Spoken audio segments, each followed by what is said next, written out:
Hey viewers, welcome to VL Astrology. Once again, I'm Vanita Lenka, I'm a Vedic astrologer, and today I'm going to be talking about the week number 20, that is from the 11th to the 17th May 2026. And this is based on moon's ingress and interaction with all the grahas, because moon is the swiftest and is going to be impacting us somewhere or the other, because moon is the mind, how you look at a problem, or how you look at or how you perceive your situation. That is why moon is such a it is such an important part of our life, and it plays a very vital role also in everybody's chart. Somewhere or the other, moon will be transiting through in the 27 days, the whole zodiac. So that is why it is very essential to check where moon is in the sky. And surely we'll be connecting with the Panshu Giriji soon because he was held up somewhere.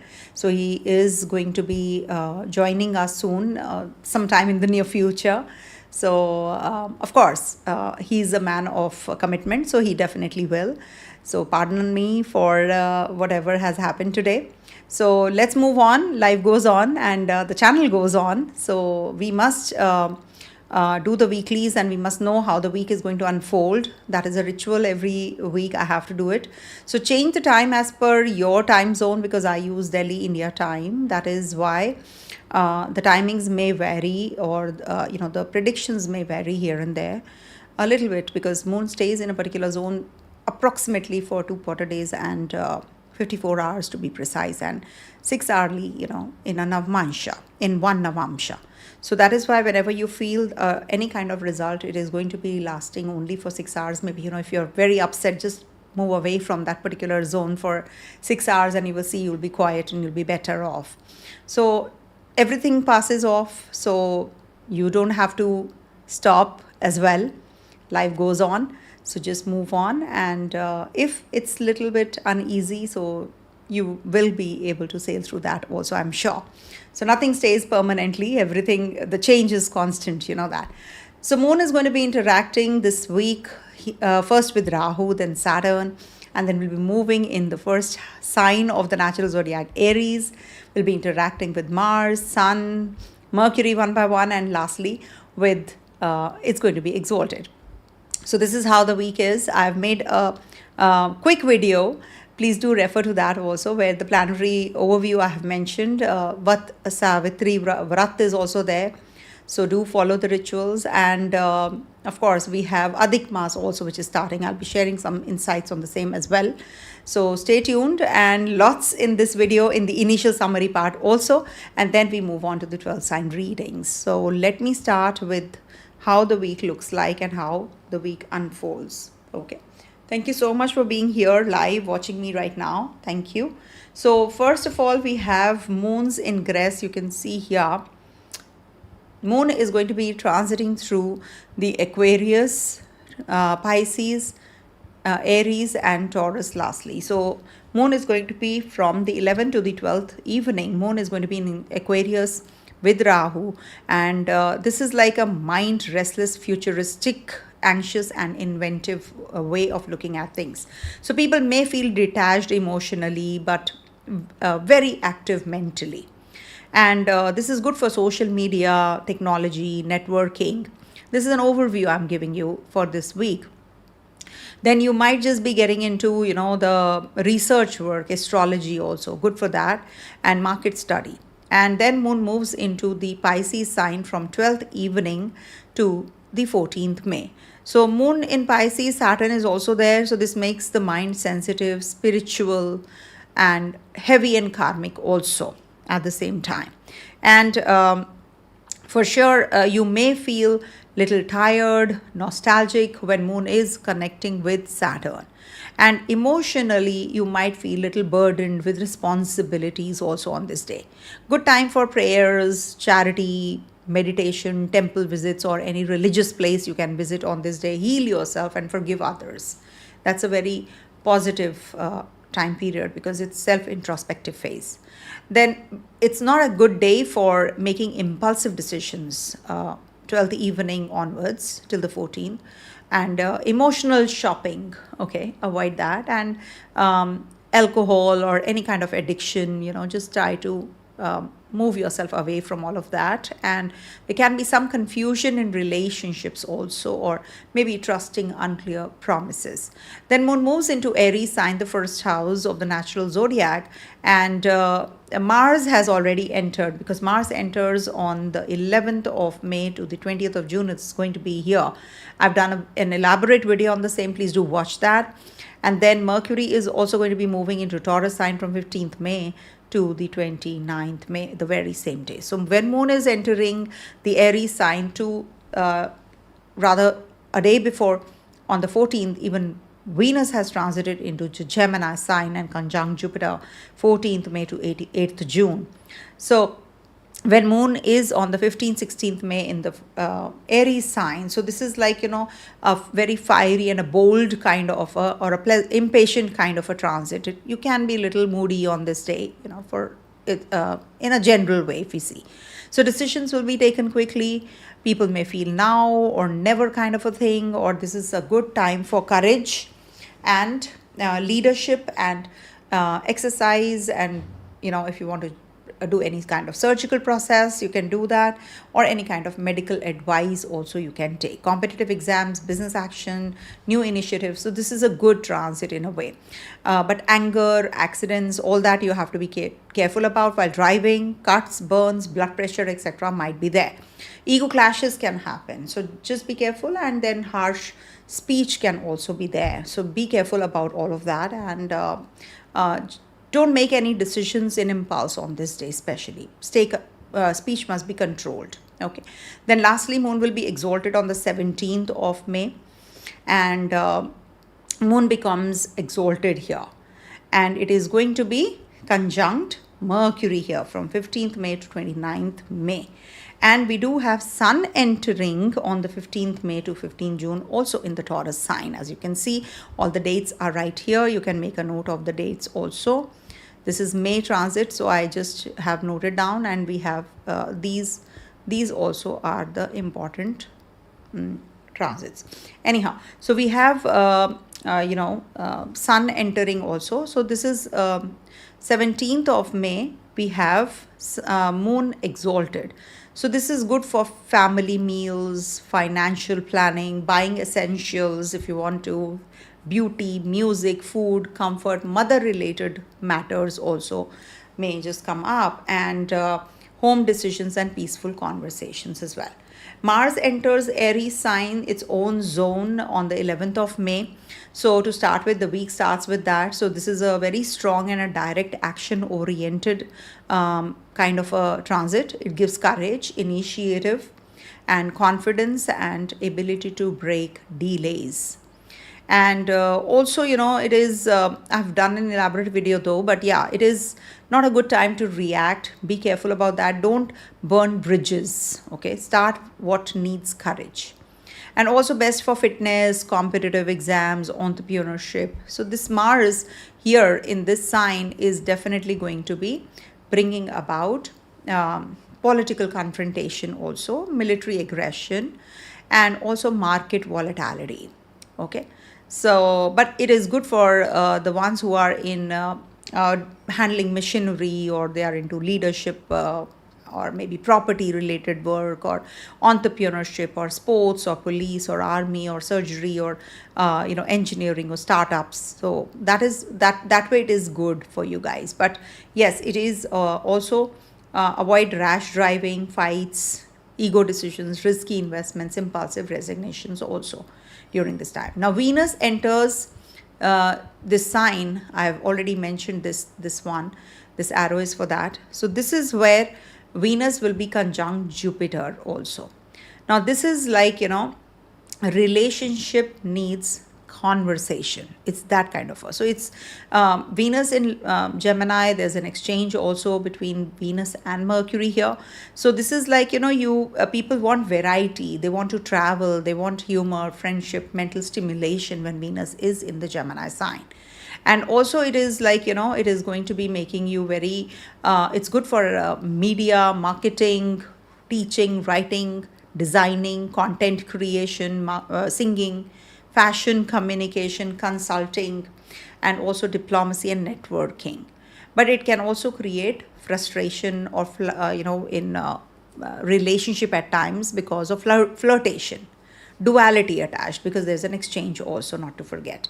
So over chatting, gossip, indecision and superficial relationship should be avoided when Venus is transiting through the Gemini sign conjunct Jupiter. So for marriage and relationship, communication becomes the medicine, but loose communication becomes poison. Mercury will be in Taurus from 15th May to 29th May. So Mercury in Taurus makes the mind practical, financially stable, steady, and speech becomes more measured. People think about money, savings, food, possessions, family security, banking, property, documents, and business calculations. This is good for accounts, investments, writing proposals, or business negotiation, salary discussion. So this way it is good, and it is good for finance and teaching and counseling also, because it is the sign of speech also. So you'll be focused more on money also during this time because of the Parivartana yoga between Venus and Mercury, because Mercury is in Venus's sign and Venus is in Mercury's sign. So this is good for communication, and communication plus beauty rather. Okay, and then money plus intelligence, art plus commerce, and speech plus attraction. Okay, so education plus creativity as well. So this is an excellent time for the astrologers, YouTubers, singers, writers, counselors, and counselors or designers or consultants, traders, digital creators, business market or beauty industry, luxury business in fact, and food business, finance, relationship counseling and marketing. But the shadow side is sweet talk with commitment. Clever manipulation can happen. Romantic confusion can happen amongst the relationship with this Parivartana. And financial temptation, social media distraction, and over-analysis in relationships also. So your words can create wealth, but words can also create karma and drama also. Okay, so you have to pick and choose what you really want. And there's Vrishabha Sankranti, that is sun entering the Taurus sign. We call that a Sankranti. So that is from the 15th of May till the 15th of June. So here it is good for resources, food, stability, family wealth, value, self-worth. So what do I value? That is what the question is going to be after the 15th of May. Where is my money going? You're going to be discussing all of that. These things will be playing out on people's mind because sun is going to be entering in the Taurus sign for everyone. So Taurus is like, am I building something stable? What about my long-term planning? Am I living with dignity and honor? That is what the theme is when sun is, in the second house of the natural zodiac. It can support government, finances, agriculture, or maybe food industry, banking, land, jewelry, cattle, dairy, luxury goods, and family wealth matters. But it can also create ego around money also. Maybe if you are already having inheritance issues with father, or conflicts with amongst your family members, so this might just aggravate all of that. And then throat, voice, eyes, you have to be taken care of on a very it's just on a very generic view. I'm saying general view. Okay, and Venus and Jupiter will be conjunct, not to forget that. This is a beautiful transition. Jupiter gives wisdom, dharma, expansion, children, teachers, blessings, and higher knowledge. And Venus gives pleasure, beauty, relationships, luxury, and desire. So when any planet is conjunct Jupiter, so that gets expanded. The significations of that planet gets expanded. So it is good for marriage talks, education, and it is going to be good for money and meaning, comfort and spiritual growth comes together. And it is good for mantra recitation, or taking diksha from the guru, or also if you seek if you are into creative projects or wealth ideas, blessings from gurus, and spiritual travels and content creation, as I said, already. So music, art, healing, for that, this combination definitely is a very positive one. So enjoy beauty, but don't lose wisdom. Receive blessings, but don't become careless. Saturn is going to be transiting through the Revati Nakshatra. As we know, I've done several parts of Saturn in Revati. Transit from 17th May to 9th October, that part only. So this is the last nakshatra. So it's very, very essential to understand this transit also, and to go through the videos that I've made on Saturn's ingress in Revati. So this is like a karmic closure time. Actually, this is the last sign and the last nakshatra, 27th nakshatra this is. So it is like, what must be completed, and you must ask what must be released, and where have we delayed responsibility. Okay, who needs protection? Children, animals, elderly, migrants, students, travelers. So this is what this will ask. Okay, so this period is important for travel systems, shipping, migration, hospitals, spiritual institutions, charitable work, animal welfare, prisons, ashrams, foreign lands, and emotional healing. For individuals, Saturn in Revati can bring endings before new beginnings. So if something is ending, don't dread that. Don't feel that, oh, it's finished and over and out. No. It is the time for new beginnings to happen. Okay. So this also teaches you compassion with discipline. Okay. And there is Guru Pradosh Vratam on the 14th of May. Guru Pradosh is a very powerful day for Shiva worship, or fasting on this day for Shiv, Lord Shiv. Because, and it is also Guru Pradosh, so it is good for, Guru Tattva also, Shiva and Guru Tattva. So this is good for removing obstacles and improving wisdom, seeking blessings for children. Very good day. Marriage, health. If you want to clear your debts, if you are stuck in some kind of litigation, so please fast on this day, and you will see on the Pradosham, if you are having either or these kinds of hurdles, you will see the blockages start opening up for you. Pradosh is a very, very powerful day. And also you can do Shiva Abhishek, Rudra Abhishek, we call it.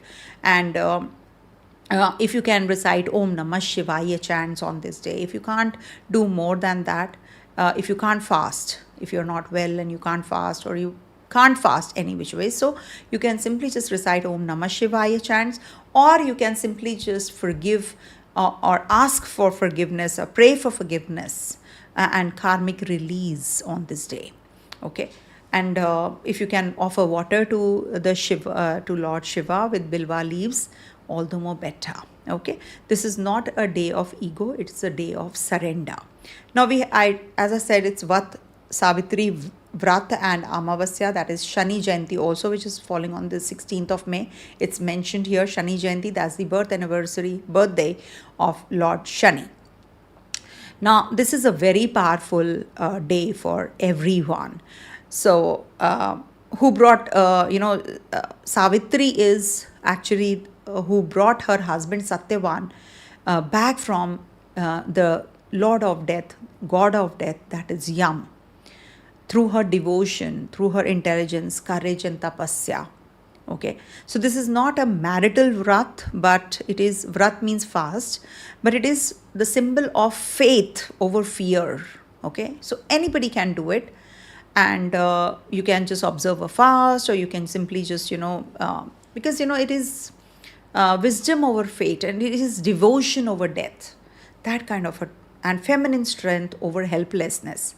So whosoever is suffering, if you perform any kind of rituals on this day, because it's also on Amavasya, and Amavasya in Kritika Nakshatra, that is new moon in Kritika. I've mentioned 16th May on the top, if you can see this one.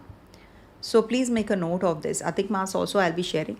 So best practice is offer water to the banyan tree or peepal tree. Okay.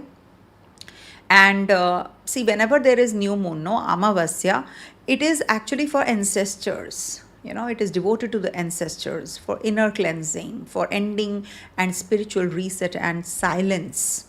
So you can simply just donate. If you can't do any other ritual, donate something on this day, something like, sesame seeds or clothes or grains to the needy, or some food items. Avoid harsh speech and avoid starting major risky ventures on this day also. Do meditation and mantra, and take care of your headaches and anger issues, if you have on this day, especially because this can be an emotionally unstable day also.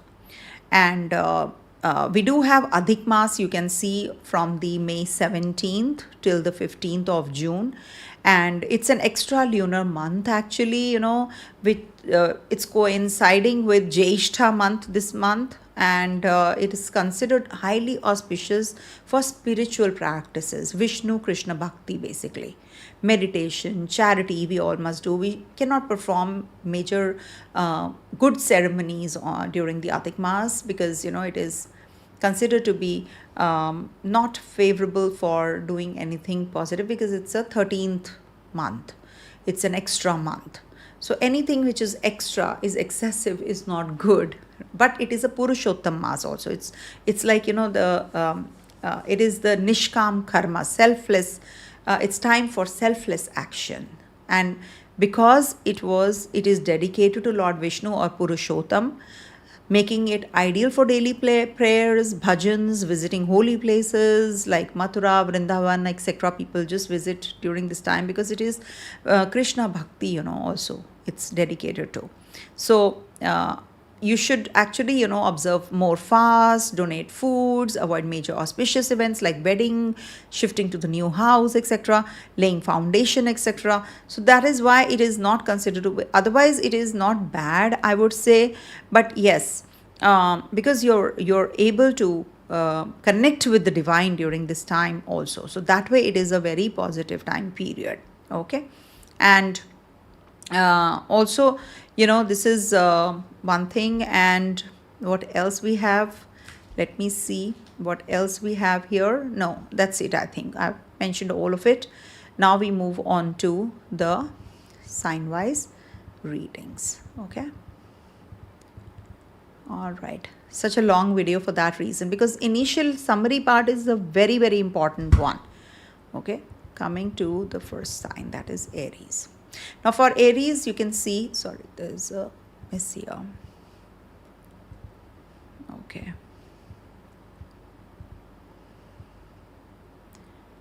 Okay, where is it? One sec.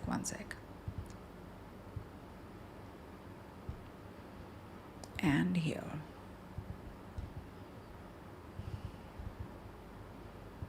Okay, so Moon is going to be for Aries natives first. So Moon is going to be transiting through the 4 zodiac signs on the 11th to the 12th evening. It's going to be conjunct Rahu in the Aquarius sign, then moves to the Pisces sign on the 12th evening to the 14th, then moves into your Aries sign on the 15th to the 16th, and then moves into your lastly Taurus sign on the 17th. Anyhow, let's come to the predictions. That's the most important part. Now for Aries, Mars is entering your first house, which is definitely very positive for you guys, and it is going to be helpful for the ones who are waiting for something to move now. So this will give you confidence, this will give you that kind of courage, decision making, and you definitely will become very strong during this time also. Moon is also going to be in the to start with in Aquarius sign. So 11th house is any which way is getting activated. So this is good for gains, networking, social media, and it is good for elder siblings also, audience growth, business connections. You might just feel that, because Rahu is also there. So it can bring false friends or online confusion also. Sudden desire for quick gains or risky investments. So avoid.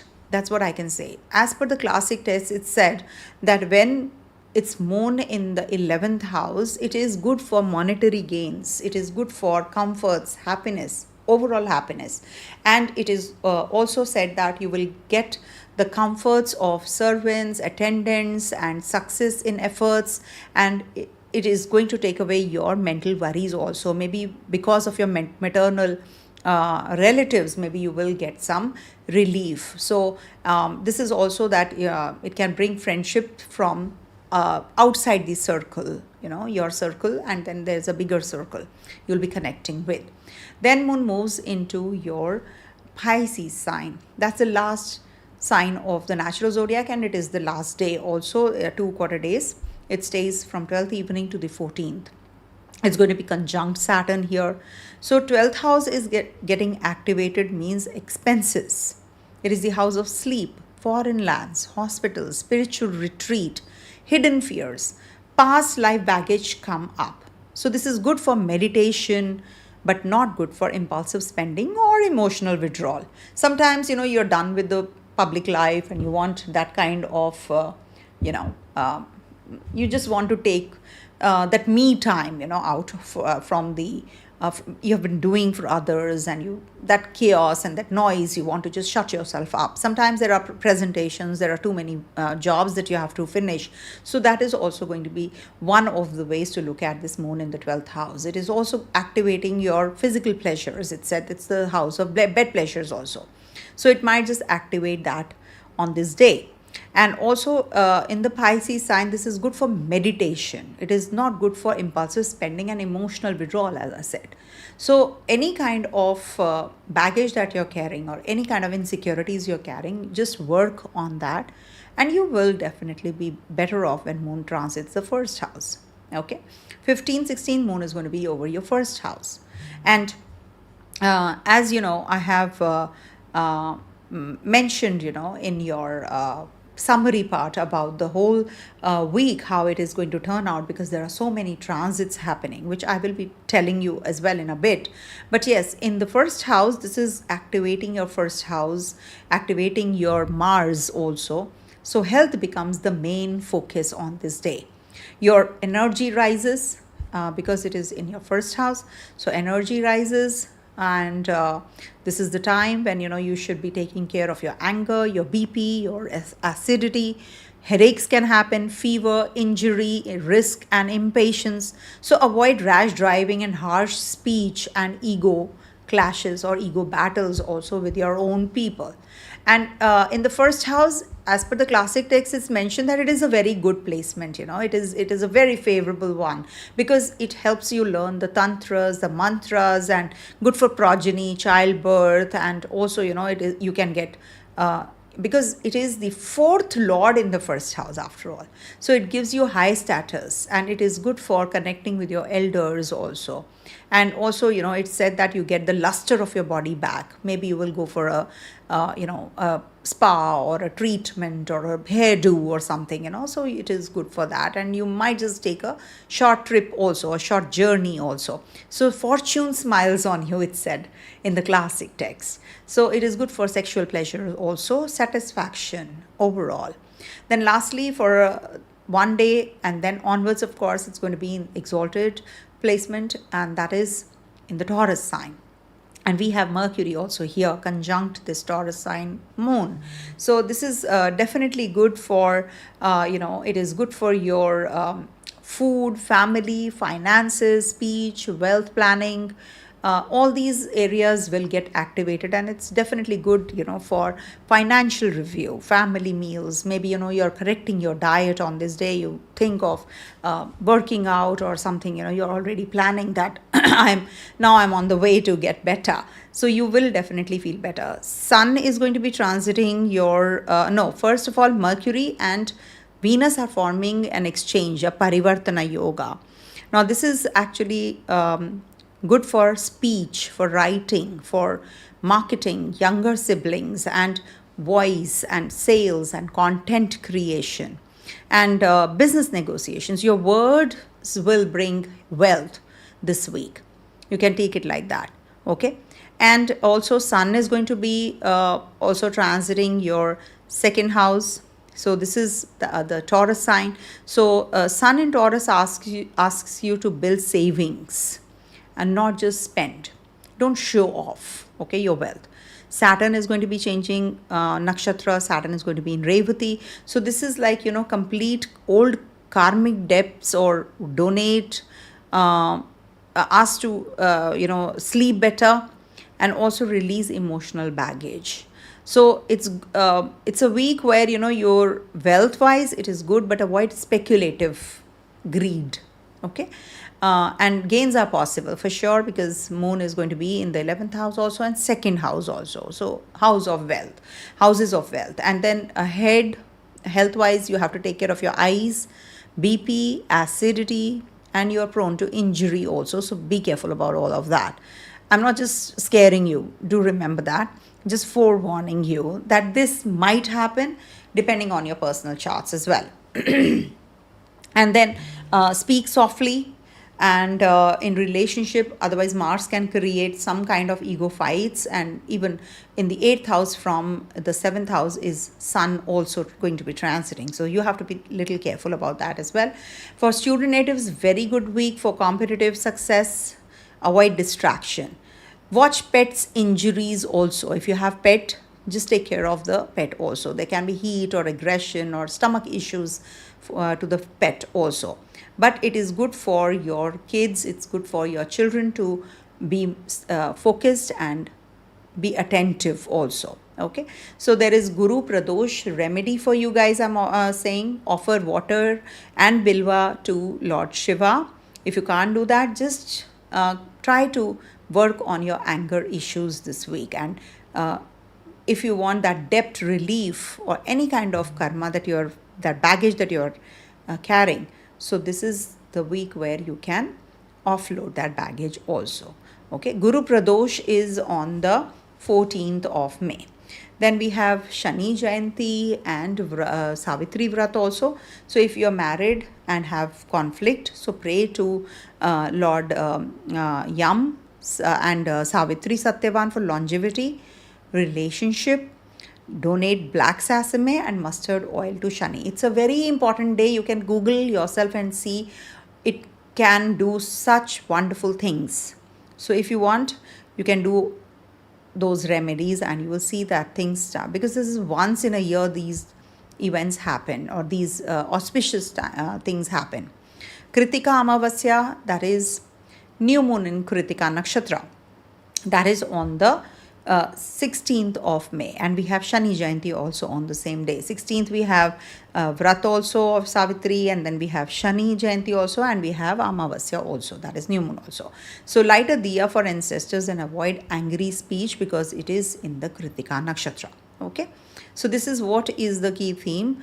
And Jupiter and Venus are going to be forming connection this week, so it's good for you, because it is the 2nd and the 7th Lord forming a connection with 9th and the 12th Lord. So in case you have any travel plans or any marriage plans, please do it before the Adhik Maas begins. And I told you Adhik Maas is starting from the 17th May to the 15th of June. Okay, coming to the next one, that is Taurus.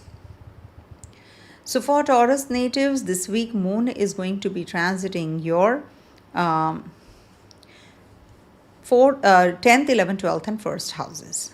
Now, for Taurus natives, Sun and Mercury enter your 1st house. Okay, so while Venus, your Lagnesh, is going to be conjunct Jupiter, your 2nd house. And there is an exchange also between Mercury and Venus. So your personality, speech, finances, family and self-worth are strongly activated. So when moon is in Aquarius on the 11th to the 12th evening, so this is like, good for career, for bosses, for public image, responsibilities and professional visibility. They all come to focus. And Rahu here in the 10th house can create sudden ambition. See, Rahu is a very ambitious graha. So new technology, foreign connection, or anxiety, or obsession about your career direction or career. You're very focused about your work, and you want to grow.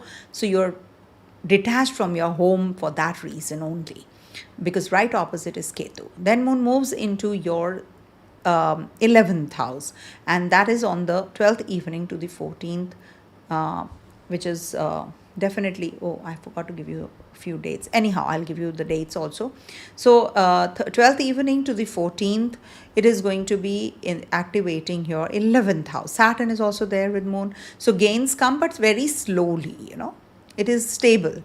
You may connect with older people, or maybe, serious networks, or long-term goals. And this is good for friends, but for friends can be transactional, or maybe you feel distant from those people, those kinds of friends. When moon is in the Aries sign, that is the 12th house, on the 15th and the 16th, it is the last one. So it's like, the cycle is coming to an end now whenever moon is entering your Aries sign. So expenses, it is the house of expenses. So maybe, some kind of expenditure that you did not plan might happen, sleep or foreign matters. Maybe you'll be traveling, or you'll be connecting with the investors and discussing something important. Some hidden enemies might just be, or maybe some conspiracy or backstabbing can happen on this day. So be careful. You might just be linked with the hospitals, or maybe, some kind of charitable institute on this day. Or, it also brings in emotional isolation on this day also, because these 2 days, because moon is under the,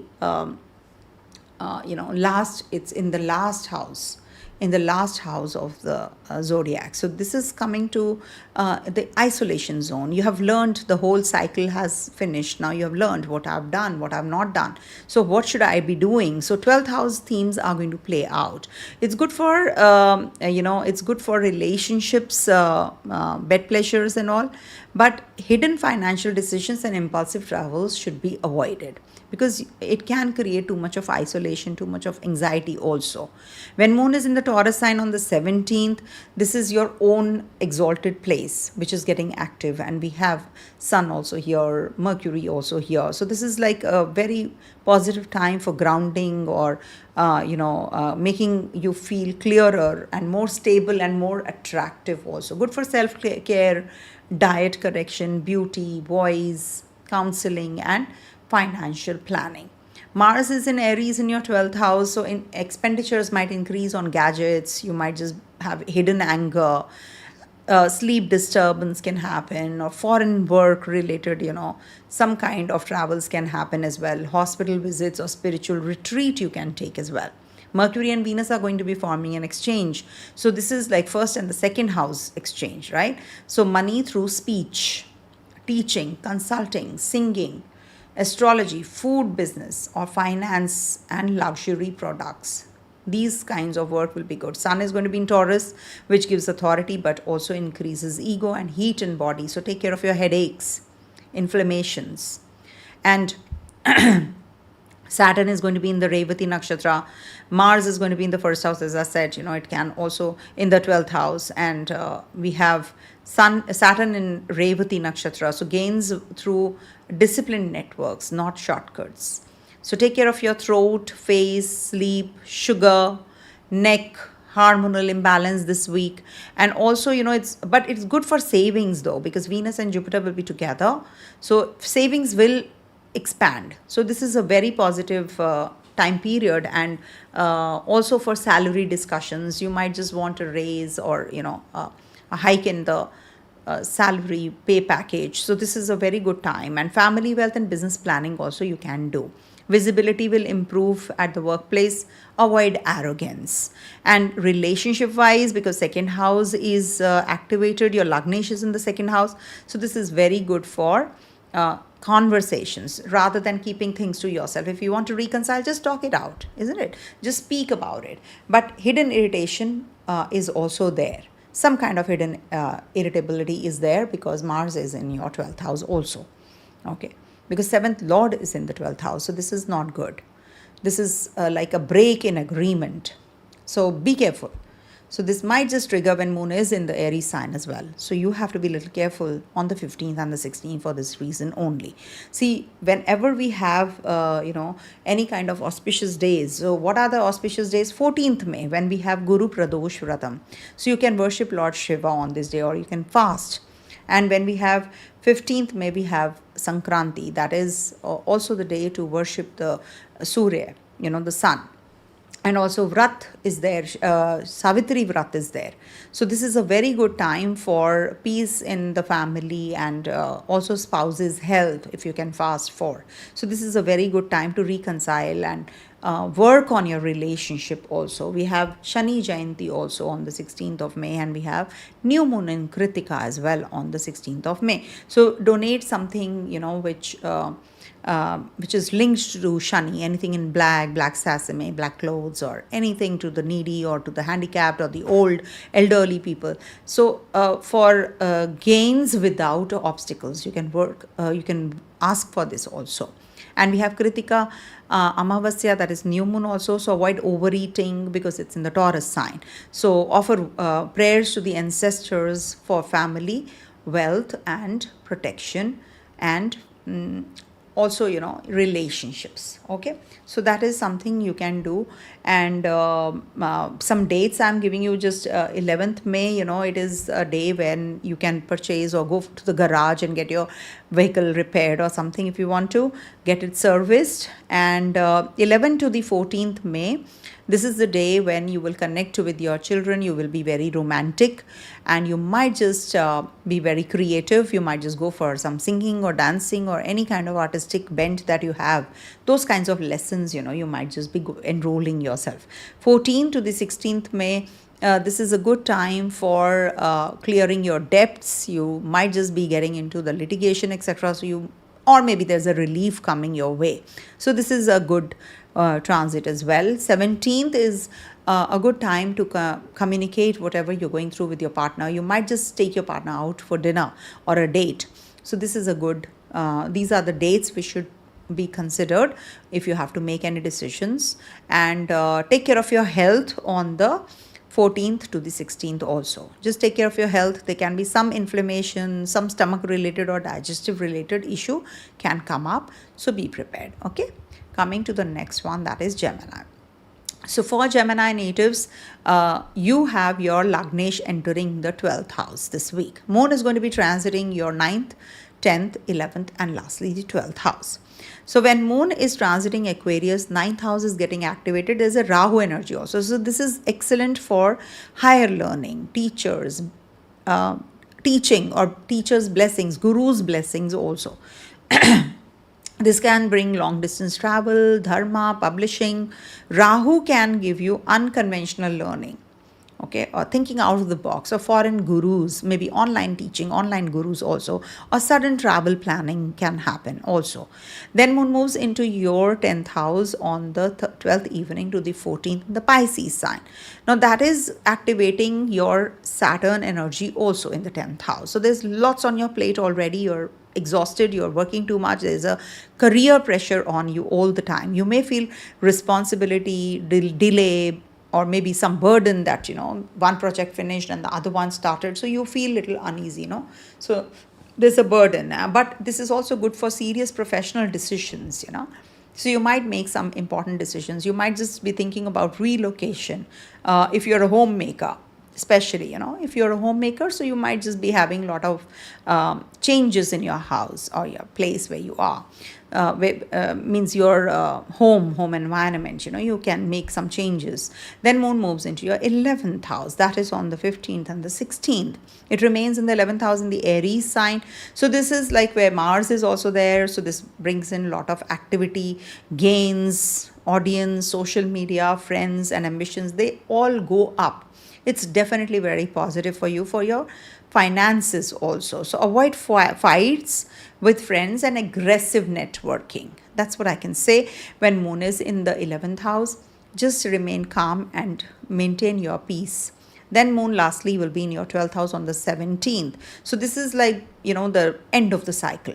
There was a lot of noise, you were partying and you were with your friends, and now suddenly you feel that now you don't need that chaos. You want that peace, that silence, So you might just have that isolating energy for that reason also.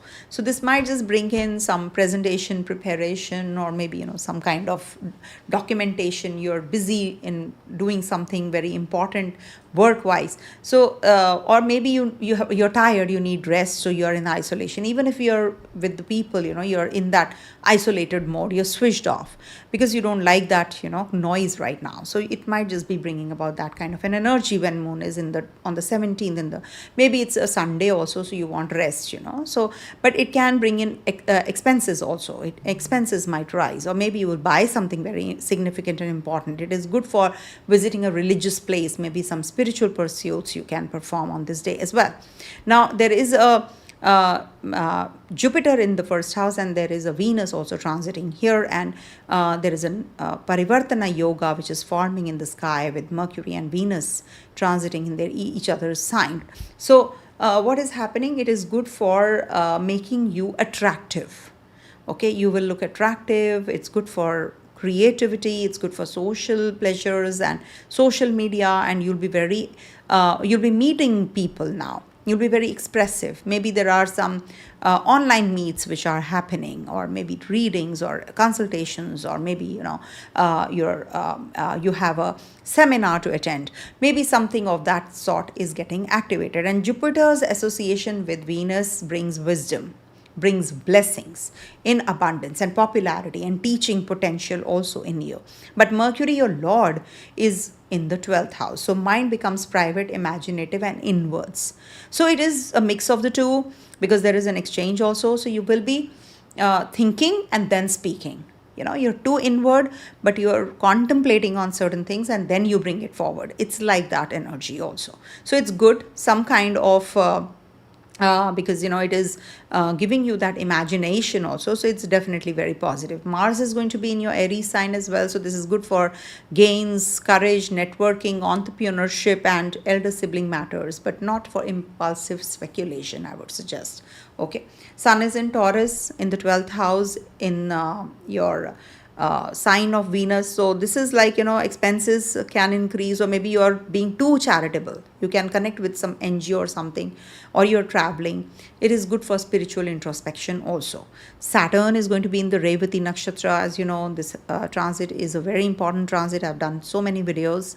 17th, it is going to be entering until the 9th October. I've just covered that part.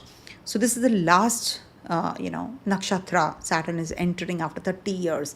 So your career becomes very you become very matured and very grounded when Saturn enters the Revati Nakshatra. And as regards to your health, you have to take care of your sleep, nerves, skin, anxiety, and sugar levels, feet region, hormones, all that you have to be careful about. Then gains through networks happen, but expenses also rise. Okay. And then career wise, it is a very strong week, because all the moon is transiting, and most of the grahas are also in the visible house. So you'll be in the limelight. So it is good for teaching, media, consulting, foreign linked work this week. And maybe some attraction also increases in relationship. You might find a potential partner if you're solo, or maybe you will definitely be able to reconcile with the current relationship. Also avoid duality or mixed signals.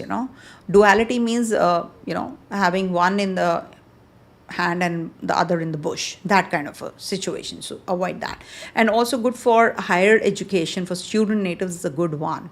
And for students, for children, this is a good week for you guys, for foreign applications, etc. Maybe there's a positive news that you can get also. This is a very positive time. Watch pet anxiety. If you are anxious, the anxiety passes on to the pets also. It could be sleep issues, it could be digestion issues, it could be with you also. Maybe you can also go through either or these things. So just make sure that you're taking good care of yourself. We have Guru Pradosham on the 14th May. Please offer water to the Shiva for career stability and Guru blessings. And we have Savitri Vrat also. So those with relationship confusion should pray for loyalty and clarity on the 16th of May. Okay. And we have Shani Jayanti also, that is Shani's birthday on the 16th of May. So serve the workers, elderly, poor, connected to your work environment, especially offer sweets to them. And we have Kritika or the new moon on the 16th May as well. So meditate and avoid late night emotional decisions. Okay, that is something you have to take care of. Okay. So this is what the week looks like, and I'm giving you few dates if you want to do or not do, whether it's good or not good for you. So I'm giving you 11th May is the date when you should connect with your children, take care of them, and also good for your romantic verbal communication. On this day you can communicate if you want to. 12th, 13th is a good day for clearing off your loans or the debts, or maybe some application if you want to give, or maybe you want to start a physical fitness program. Just take care of your skin related issues. 14th May, this is the time to connect with your partner, take the partner out for dinner date or something, and also good for your business relationships. You might just invest some more money, and the business proposal that you're waiting for might just also trigger. If you want to start any startup company or something, then this is one of those dates that you can.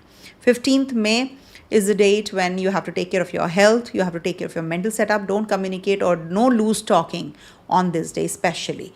And 16th of May is a good date for travels, for connecting with your people, writing, publishing, you're thinking of something, spiritually getting inclined with a guru. Maybe you're getting attracted to some mentor of yours only. So that is something you have to take care of. 17th is the date when your workload or meetings are there. You're very busy on this day, lots to handle. So just take it easy. Work-life balance needs to be there, and everything will be fine. Okay, so yeah, let's move on to Cancer. Somebody is really eagerly waiting for Cancer reading because this is live. So yeah. So, okay, I'll take up the question of yours also, because this is a members, so I have to honor them. So for Cancer natives, this week Moon is going to be in your 8th house to start with. It's Chandrashtama, and that is on the 11th to the 12th evening. And then Moon moves into your 9th, 10th and 11th houses respectively. Start is little slow and little uneasy, but then the whole week is very positive. So when Moon is in the Aquarius sign, 8th house is getting activated, and Rahu's as it is there in your 8th house, there's a lot of anxiety and confusion in your life. What should I do? What I should not do? There's always a fear factor, or you feel a little insecure all the time, whether I should be doing it or I should not be doing it. That kind of a thing. You are doing things, but you're not getting that limelight or the acknowledgement. So you feel little uneasy for that reason also. Okay. I'm reading the comments also simultaneously, don't worry. So yeah, one second. Okay, so what is happening here, with this Moon in the 8th house, Chandra Ashtama, this brings anxiety and sudden news.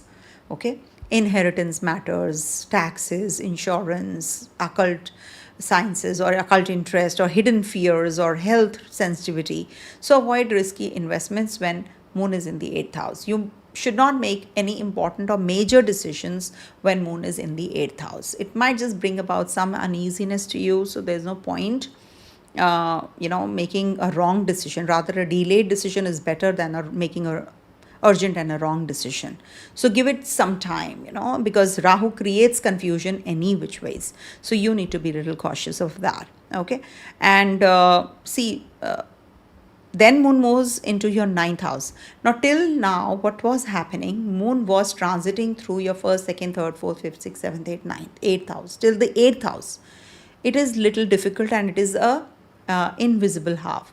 Now, Moon is in the visible half. Now you are actually, if you have applied for a job when Moon was in the invisible half, now you will get the reply.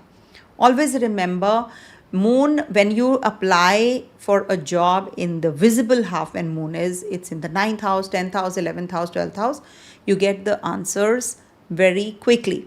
But when you apply for a job when Moon is in the 1st house, 2nd house, 3rd house, 4th house, 5th house, 6th house, 7th house, 8th house, then it is delayed till the time Moon enters the 10th house, 9th house, or as a matter of fact, 11th house, you will not get the response.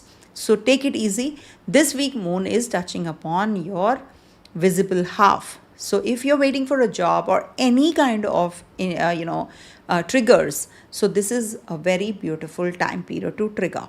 When Moon is in your Pisces sign, the 9th house, it is good for because Saturn is also there. So father, guru, long distance travels, higher learning, dharma becomes very serious, and karmic lesson with mentor or belief system may come. So Ninth house is good for travels if you want to travel for studies, upskill yourself. So this is a good time period. Then moon moves into your Aries sign, your 10th house. So this is activated because Mars is also going to be here.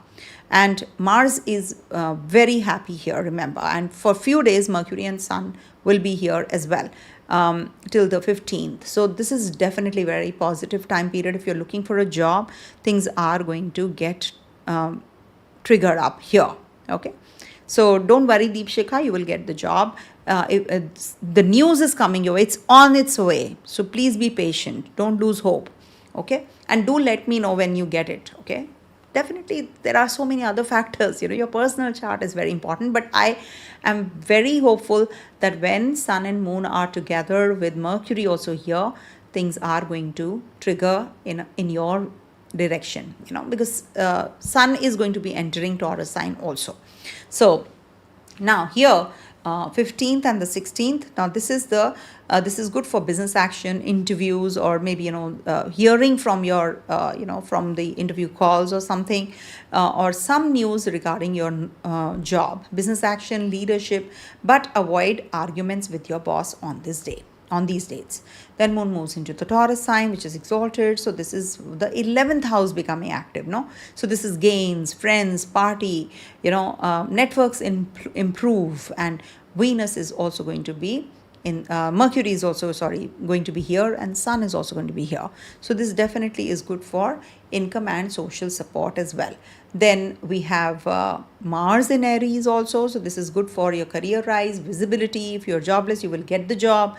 And it is also going to be bringing about workplace conflict simultaneously. So that is something you have to work on. There are always good and the bad points together in each and every transit, remember. Okay. And also then we have Mercury and Venus exchange also, 11th and the 12th house exchange. So gains from foreign lands, online work, and private networks and international clients. Sun is in Taurus, so this will bring about gains and important connections, some influential people you'll be connecting with, or if you're waiting for some PR visa, etc. So this might just be triggering that as well. And also Saturn is transiting Revati Nakshatra, so it's any which was bringing about good news to you, because your third house is also getting active. So don't worry, things will be better off. And Father, Guru Karma, and for higher education also, it's good. Just take care of your father's health. He's already ailing. Take care of your chest region, stomach, anxiety, BP, menstrual and hormonal issues, because Moon is going to be in the 8th house and Rahu's as it is in the 8th house. So take care of your health. And also dental issues. Ketu is in your 2nd house. So it is the 2nd house, means face or your dental issues. Anxiety can be there. BP can be there. So you have to take care of all of that. And wealth-wise, it is gains through efforts. You will definitely be doing well. But 8th house, Moon warns against speculation. Very important week for bold decisions, bold actions. And work pressure may impact marriage. That is something you have to balance also. Good for higher studies if you're a student native, but concentration may fluctuate this week. And Mars is also looking at your 5th house. As you know, I've done an elaborate video, not just one part but 2 parts of Mars in Aries. So do watch that as well. Also take care of your pets' hidden symptoms. There are certain things that you are not able to see. So take care of your pets and don't ignore small signs, I would request. Okay. And there is Guru Pradosham on the is on the 14th May. Now, this is a very good day for protection from sudden obstacles and health fears. Deepshikha, especially if you are having all these things, any which ways Cancer natives should go to the mandir and do the water ritual. You should offer water and bilva to Lord Shiva or Shivlingam, So this is for the ones who are waiting for job assignment, to get better, or maybe, who are looking for a job also. So this is a very beautiful day, 14th May, I'm telling you, okay? And then we have Shani Jayanti also, Savitri Vrat also, and we have Kritika Amavasya also on the 16th of May. 3 things, 3 events, 3 auspicious things are happening simultaneously. So married women, if you have any kind of 7th or 8th house afflictions in your personal charts also, you should pray for your spouse longevity and marital protection on the 16th of May. And donate black sesame seeds or anything in black to the elderly or teacher or father life figures or handicapped people or the ones who are needy. So donate something, black lentils also you can donate, and do pitru tarpan with little simple water. You can just offer to your ancestors on the 16th when it's Kritika New Moon or Amavasya. So these are going to help you. That's what I can say. These are small but very impactful remedies, And financially, Ketu is there. It is depleting your finances. You have to take care of your finances also. And Kal Sarpa is also beginning with moon in the Aquarius and then moving in the visible half. So you need to, you feel little blocked. You might just feel that things are not moving your way. It's because of this. So you should offer Jala to the Surya and to Shiva. Okay, if you can do this remedy, it's definitely going to help you. Coming to the next one, that is Leo. So for Leo natives, moon is going to be in your 7th, 8th, 9th and 10th houses this week. So to start with, 11th to the 12th evening, moon is going to be in your 7th house. Now 7th house is activating Rahu energy also. So marriage, clients, business partnerships and public dealings become predictable.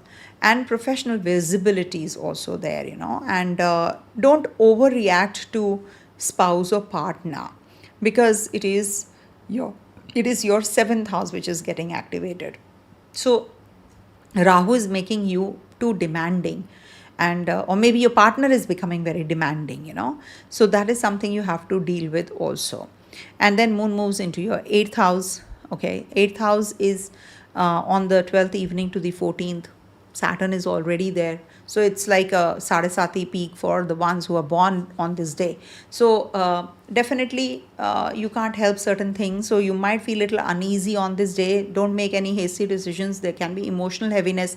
Chandra Ashtama does that.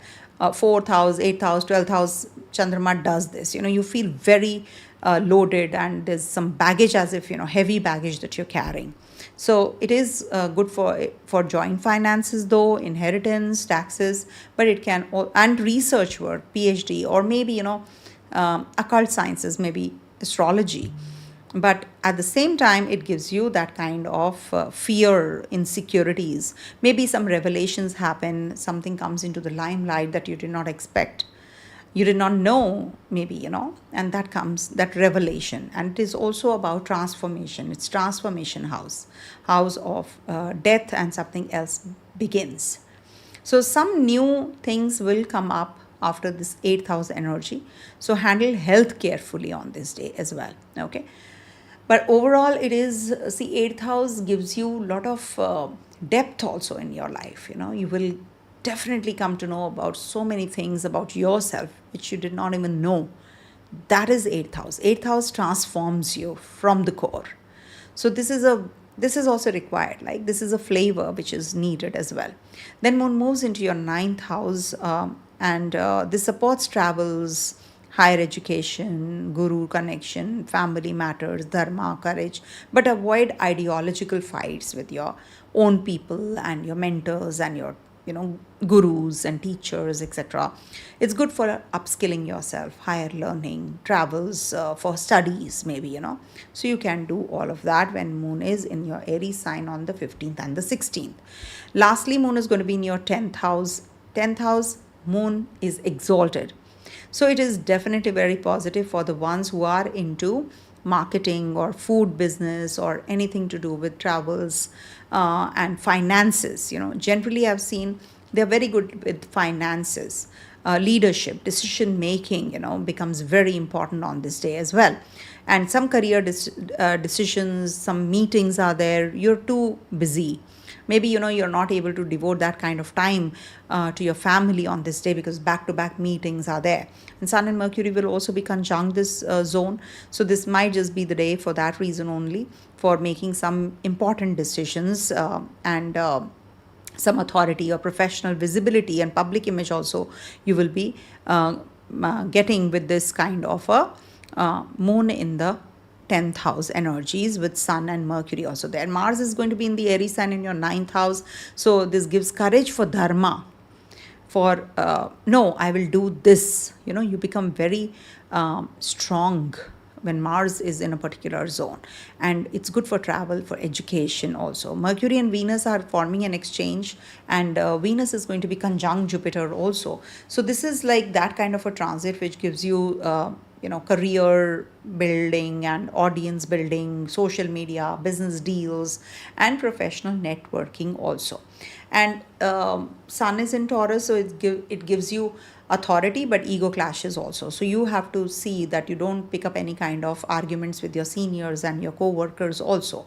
And otherwise, business deals and professional networking wise, it's a very good week for you guys. And Saturn is also going to be changing nakshatra. It's going to be in the nakshatra of your 11th and the second house, that is ruler, that is Mercury. It is very positive. Things are going to get better and better for you gradually. And this is going to make you very matured in your crisis handling also, and money matters as well. Take care of your heart, spine, BP, reproductive health, and anxiety and hidden chronic issues. That is something you have to be a little careful about. Otherwise, it's good for career networking and gains, and avoid risky joint investments this week, I would suggest. Very strong for recognition at the career, on the career front, and good for higher learning and exams. If you are a student, if your children are preparing for some exam or something, it's a good week for them as well. And sudden vet related expenses are quite likely this week, so take care of that. Guru Pradosh Vrat is on the 14th of May, so you can pray for marital peace and protection from hidden obstacles if you're going through any. I would suggest that Pradosh, Guru Pradosh means take the blessings of your Guru, your mother. We have Mother's Day also. I don't have my mother alive, but yeah, she is there. She's blessing me, I know. So Guru Pradosh, is like that. She is my first Guru. So Pradosh is one of the days when we can, just offer gratitude to our Guru and our parents. There is Savitri Vrat also on the 16th, and we have Shani Jayanti also, Saturn's birthday, and we have Kritika New Moon as well. So these are the remedies I'm giving you. So strongly recommended for those in marriage stress and spouse health issues if you are experiencing. So 16th May is a very good day if you can just observe a fast, or you can just simply pray for your husband or your partner, okay, or your wife. And Shani Jayanti is there, so donate to the poor and the needy and the handicapped, the elderly, something in black, anything that your food articles, you can just offer food. Avoid ego on any which way, surrender, okay. So this is what is good for you guys. And also Kritika Amavasya is there, so do ancestral prayers for your father's lineage and family karma, okay. This is what. And I think on the 11th of May you must take care on the I'll tell you, 11th May is 11th May you have to be less argumentative, I would say. Even if you're argumentative, avoid on the 11th of May any kind of arguments on the home front. 12th to the 14th is a good time to be more on the entertainment side, unwind, do something creative, maybe pick up a game and a sport and just start playing, and also connect with your children. 15th, 16th, 17th is a day of healing, maybe some kind of health issues if you were experiencing, so you might just get little better, or you might just visit a doctor and get that cure. Take care of your pets on these dates, okay. So this is what is the week looking like. Coming to the next one, that is Virgo. So for Virgo natives, this week moon is going to be transiting your 6th, 7th, 8th and 9th houses. So on the 11th and the 12th, till the 12th evening, moon is going to be in your Aquarius sign, in your 6th house. Now this is Rahu energy also over here.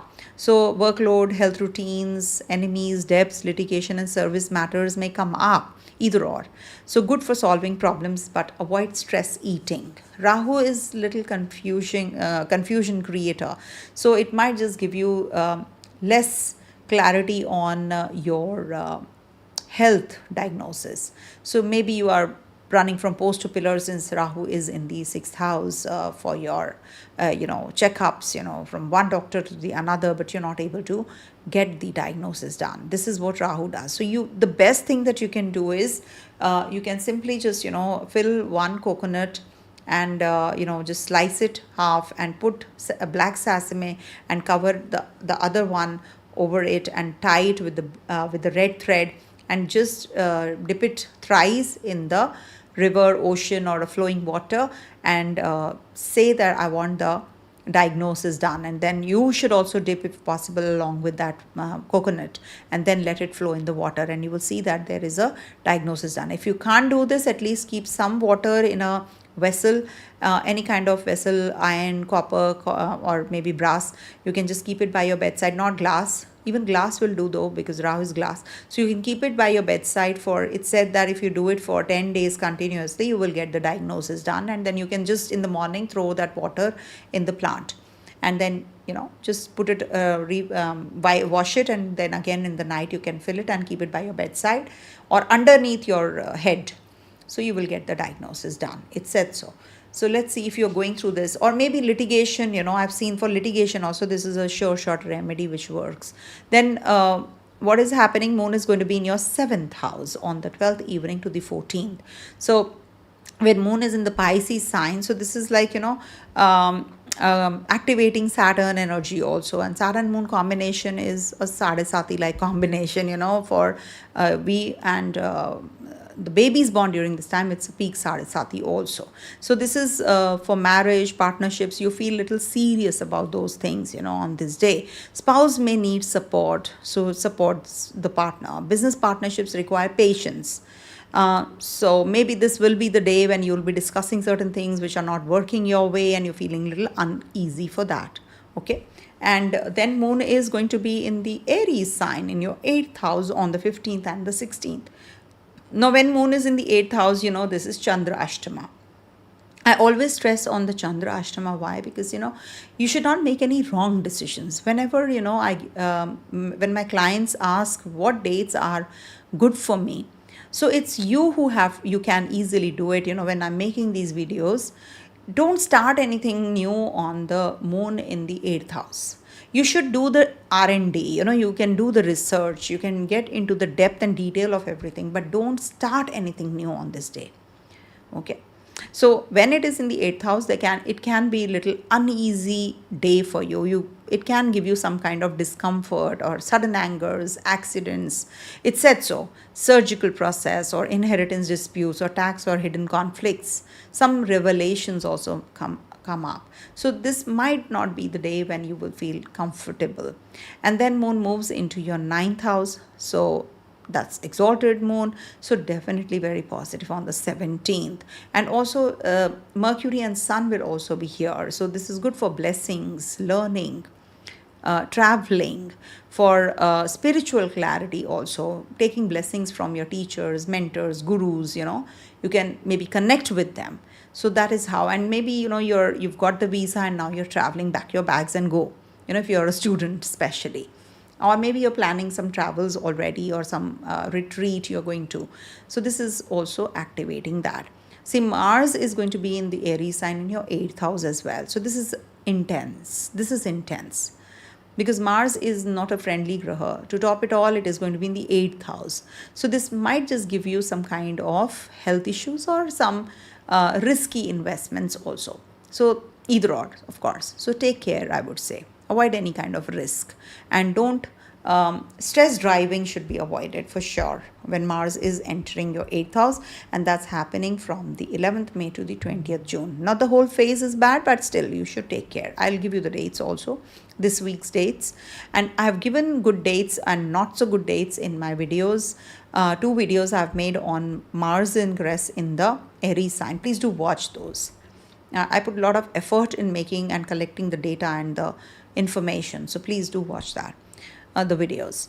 Then Mercury and Venus exchange is happening, because Mercury is going to be in Taurus and Venus in Gemini sign. So 9th and the 10th houses are getting activated. So excellent for growth, for knowledge. Use your knowledge really well, because Venus and Jupiter are also going to be in the 10th house.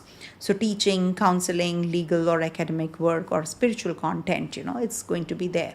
These are the themes. Sun is going to be in your Taurus sign. So this is good for career growth, also for focus on your mentors or maybe superiors you'll be connecting with, or maybe your father requires focus, or health you have to take care of. And Saturn is also going to be in the Revati Nakshatra this week. So maturity in marriage, you will definitely get that. Okay, so take care of your stomach, intestines or reproductive organs this week. Hidden inflammation can be there. Good for professional career growth though, because Jupiter and Venus will be together. So good for consulting and promotion through knowledge also. And some kind of serious talks will happen. In case you're single, solo, you might just be reviewing your relationship also, but definitely some serious talks in the spousal relationship or committed relationships, whether we should not be continuing the marriage or the relationship. Avoid criticism. Okay, and very good for higher studies, for the student natives, good for children also. Avoid neglecting your pet's digestion or hidden illness, yourself also and your pets also, you should avoid. And we have Guru Pradosham, as you know, on the 14th. It's a very good time for for marriage, for maybe if you are having disharmony in marriage or partnership, so you should fast or you should do something about on this day. Take the blessings of your guru, your teachers or your parents. Vrat, Savitri, Vrat is also on the 16th. Shani Jayanti is there on the 16th. We have Kritika Amavasya, that is new moon, on the 16th. So these are very powerful time periods, So Savitri Vrat is very good for 7th house and spouse health if it is afflicted. 7th house themes play out. And Shani Jayanti serve the partner or, because Saturn is in your 7th house. So treat your partner as the elder.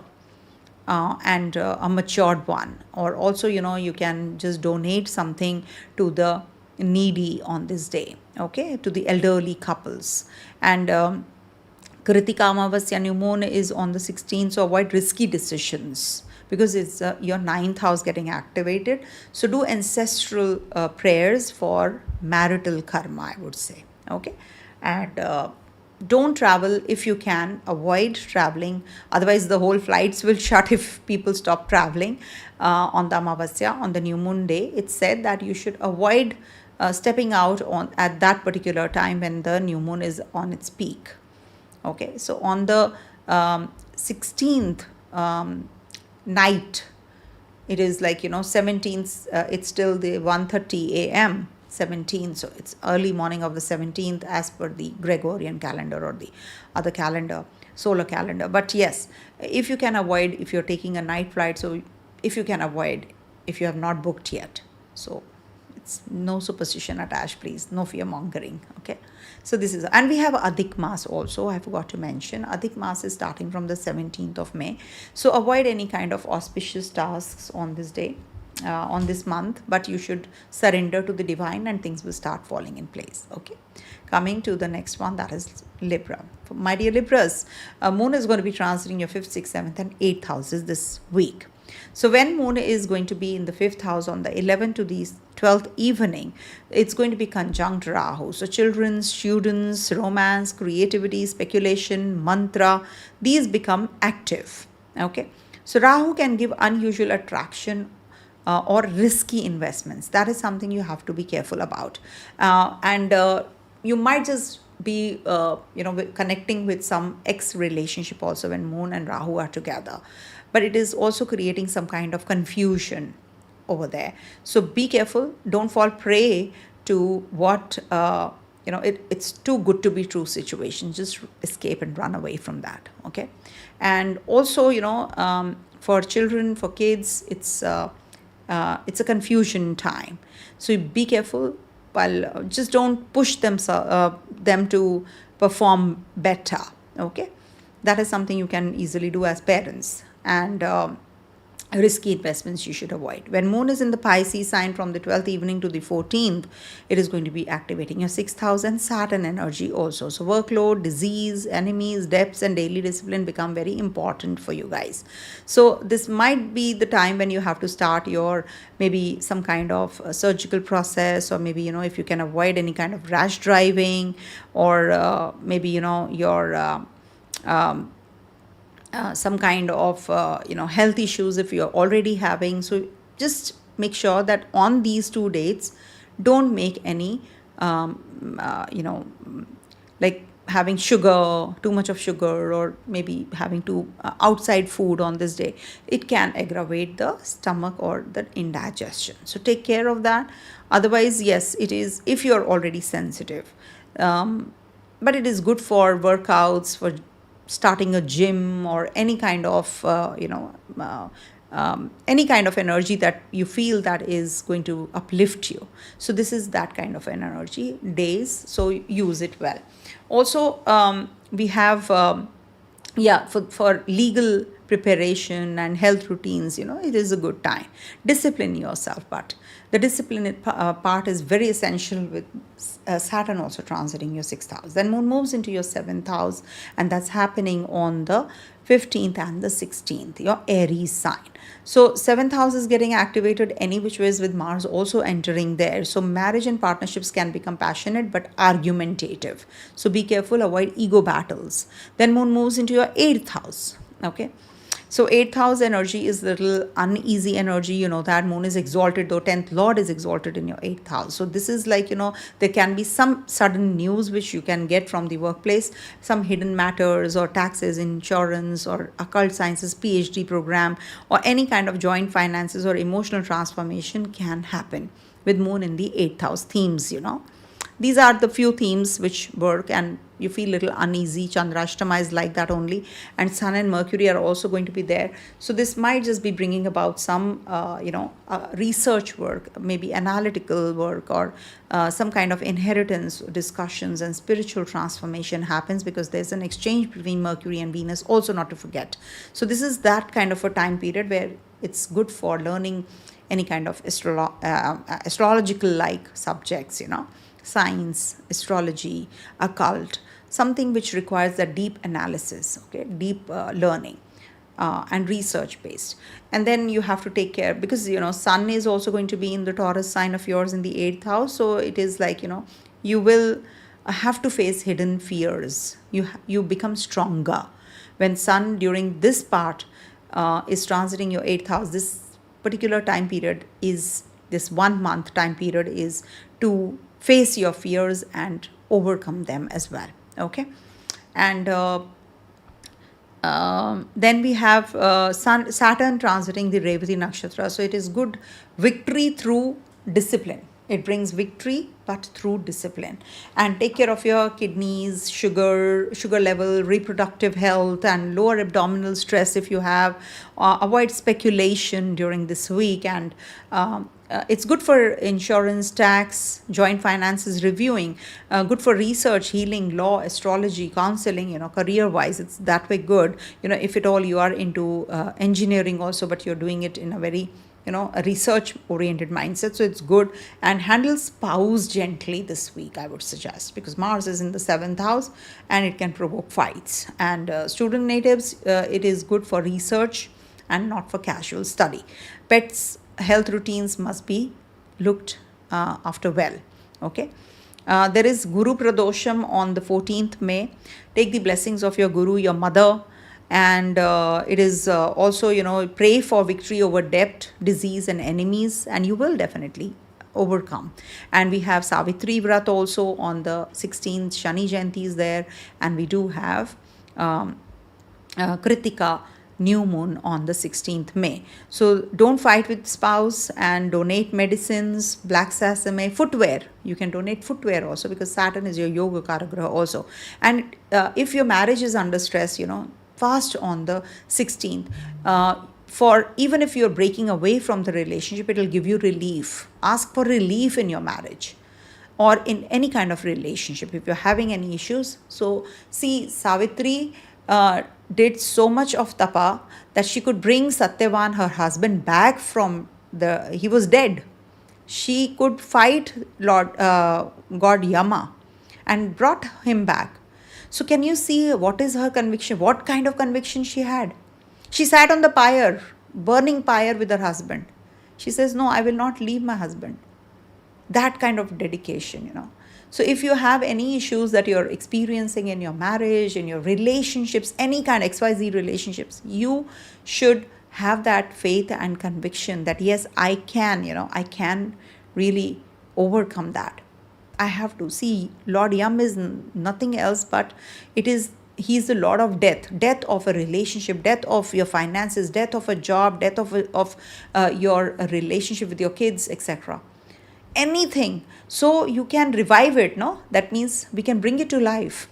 So just have that faith and conviction. On the 16th May, just commit to yourself that I am going to bring this relationship or this particular problem that I'm in. I am going to, if it is something negative, it has to die, and something positive has to come out of it. It has to come back to me, like that. If you're losing the authority, that promotion that you were waiting for, anything, ask for it and you get it. Your ancestral wheel is also very thin on the new moon time, and it is in Kritika after all. So, offer light for ancestors in the, I'll tell you which direction would be suitable. Oh my gosh, where is it gone? One sec. Okay, so in the south direction, you can simply just light the diya on the new moon time. Okay, so that is something which will help you, and don't fight with your spouse this week. Okay, try not to. Coming to the next one, that is Scorpio. So my dear Scorpio natives, 4th, 5th, 6th and 7th houses are getting activated for you guys in this week. And to start with, 11th and till the 12th evening, moon is going to be in the 4th house of yours. Now 4, 8, 12 houses are little uneasy houses for moon, because you become very emotionally weak, and Rahu is already transiting your 4th house. So your home, your mother, your property, your vehicle and emotional peace may feel unsettled, because moon is not considered to be good in 4, 8, 12 houses.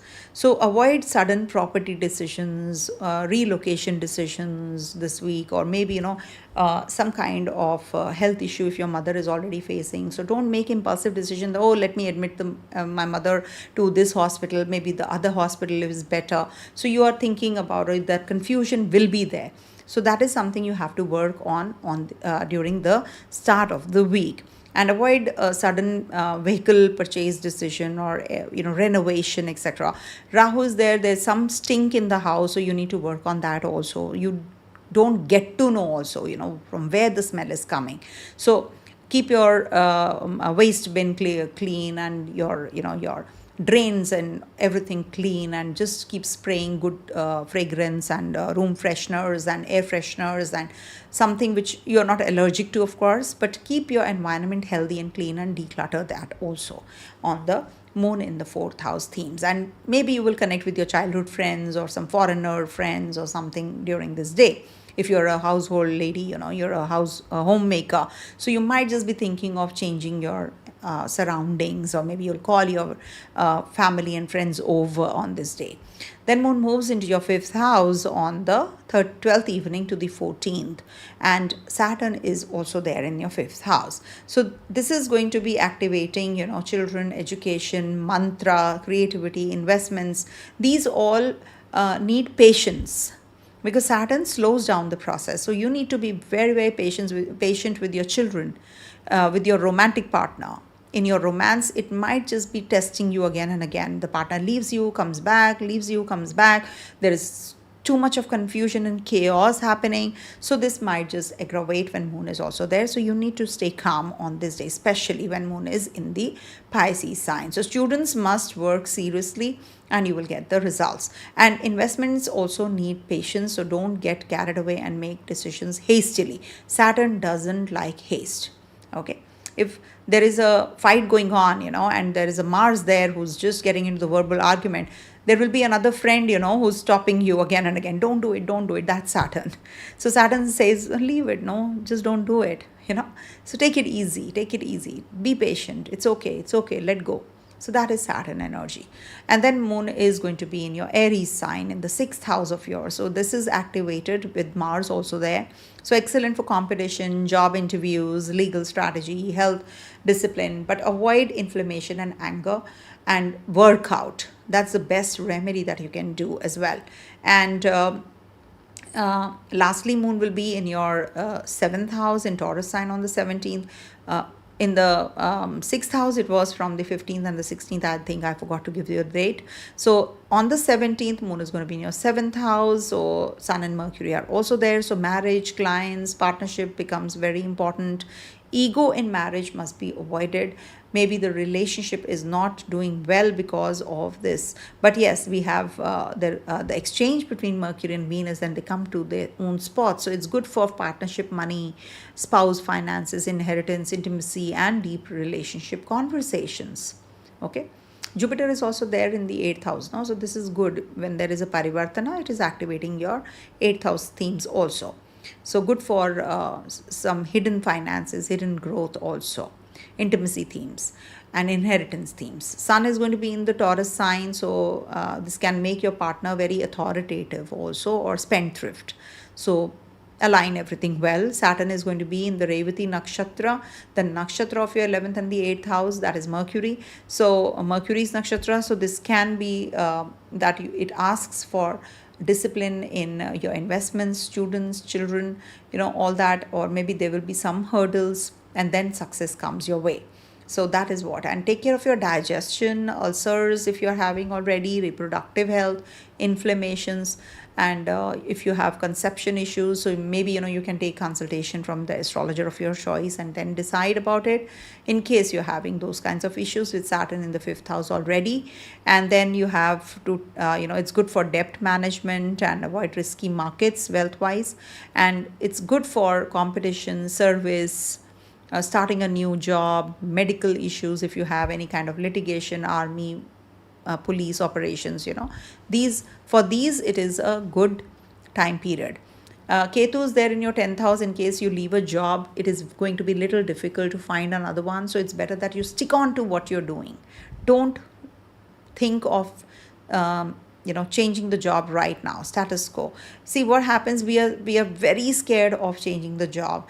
Yesterday when I was discussing things with Dipanshuji, he only said that you should not have that fear, because the fear, the more you get fearful, the more you're attracting that fear in your life.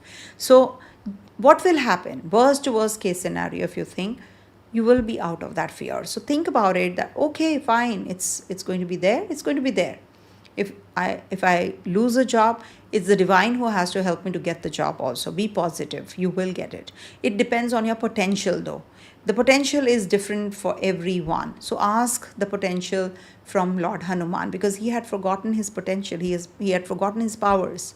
That is why Hanuman Chalisa, why we recite, we are reminding him to remind us our powers, because we are reminding him his powers. Isn't it? What are your powers, so that we can get that power back also, what we don't know.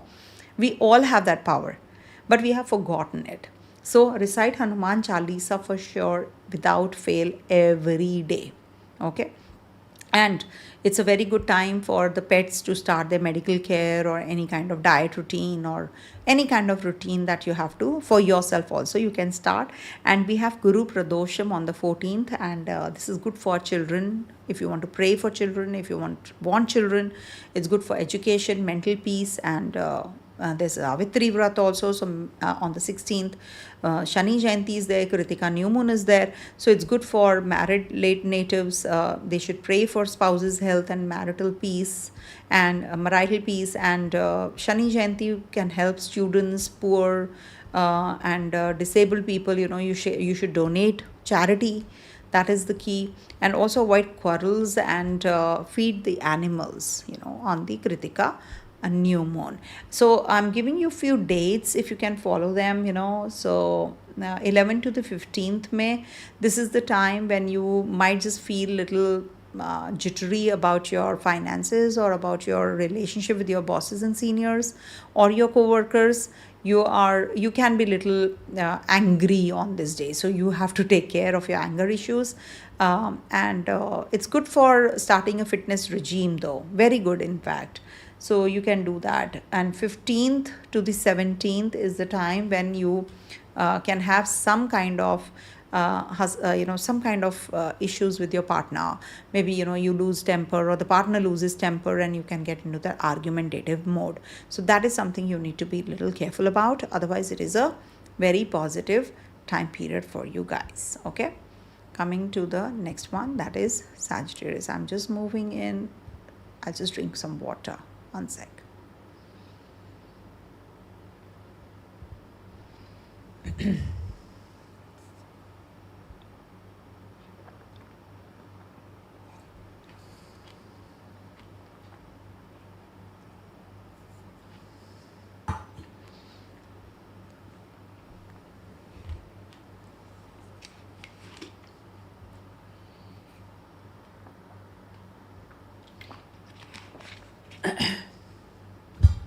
Okay.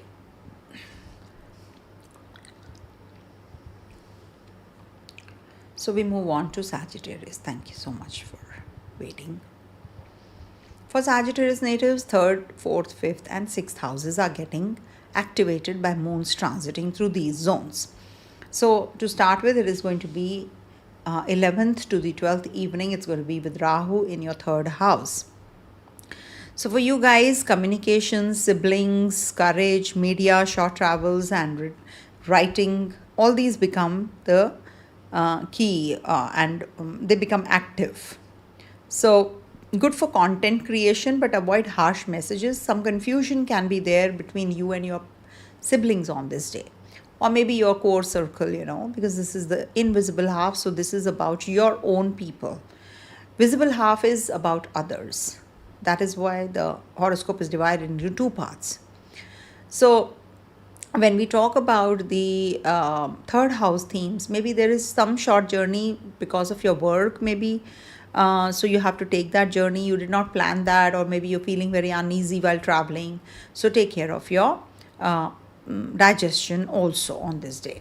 Then moon moves into your 4th house on the 12th evening to the 14th. And 4th house is Saturn also there, so it can give you some kind of uneasiness here regards to your home environment, mother, property, or emotional security, or vehicles need patience.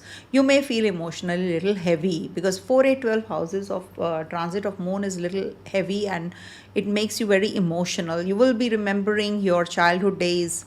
You'll be remembering your people, or maybe you're far from your mother and you're thinking of her, or your homeland. So you feel little uneasy or maybe emotionally heavy. If you want to go ahead with some renovation or something, so this, or relocation, so this might just trigger, okay, let's plan. We are going to be changing our, furniture, or maybe, we are going to be traveling somewhere, relocating somewhere. So I would suggest that, if you have to, I think these are major decisions. So you must check, you must take a consultation from the astrologer of your choice first before making any such decisions. It could be me, it could be anyone. I never promote myself, that. So it's up to you, completely up to you. My luck with me, my destiny with me, others astrologers' destiny with them. So if you connect with me, you will connect with me for sure. So this is where, moon is going to be activating the 4th house. So maybe you will call for your friends home, and you will, the childhood friends, and you will be discussing something, discussing about your past, about your childhood days, hee hee, ha ha, like that, So it's good to connect with them. And then moon moves into your 5th house, and that's happening on the 15th and the 16th in the Aries sign. And Mars is also there in the Aries sign. So this is activating, it's good for exams. Student natives will really do well, and it is good for creativity, entrepreneurship, and also in romance you can be really agile, sexually agile it makes you. So all that is good, but it can make you very impulsive also in speculative gains and all, let me just go all out and invest and make money out of money. So it is risky actually. So you have to plan everything really well before jumping into it deeply. And for children, for students, it's a good transit, I would say.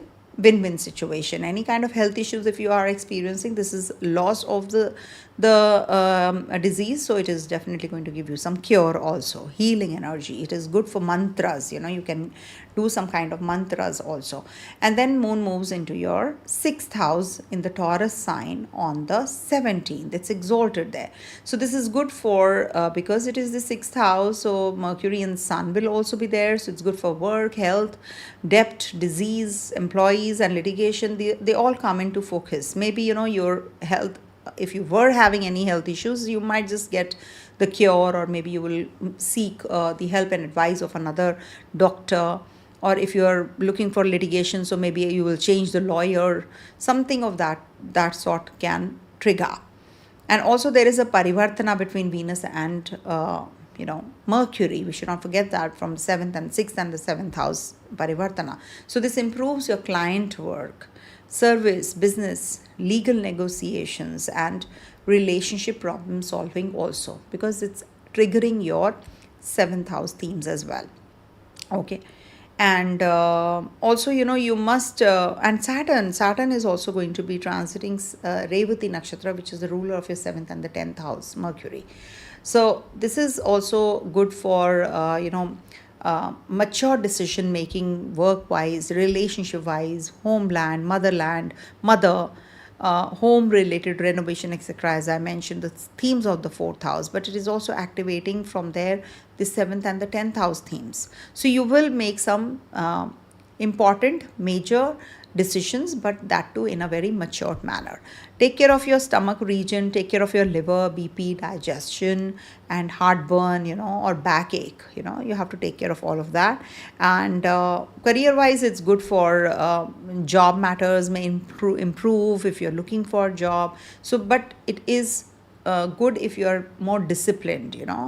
Career rise happens if you follow that. If you follow a disciplined life. And in relationship, Venus in the 7th house with Jupiter also there helps, and stress can reduce because of this also. In case there is a tension in the relationship, you will reconcile. Good for travels, good for new relationships also. So all of that is going to trigger. And also it is good for student natives. It is good for the ones who are looking for a job. It is good for competitive studies, and focus on pets' health, routine and digestion, with Sun and Mercury also in your 6th house. Okay. And as regards to the Guru Pradosh Vratam, which is on the 14th, as I mentioned, in the beginning part, what exactly does it mean? So you can worship Lord Shiva. And it is very important for home peace and your mother's health also, if she's already going through something. Take the blessings of your parents, your guru, your seniors. It is definitely positive for you. Your uncle, your aunt, someone's blessings are definitely going to uplift you. That is Guru Pradosh Vratam.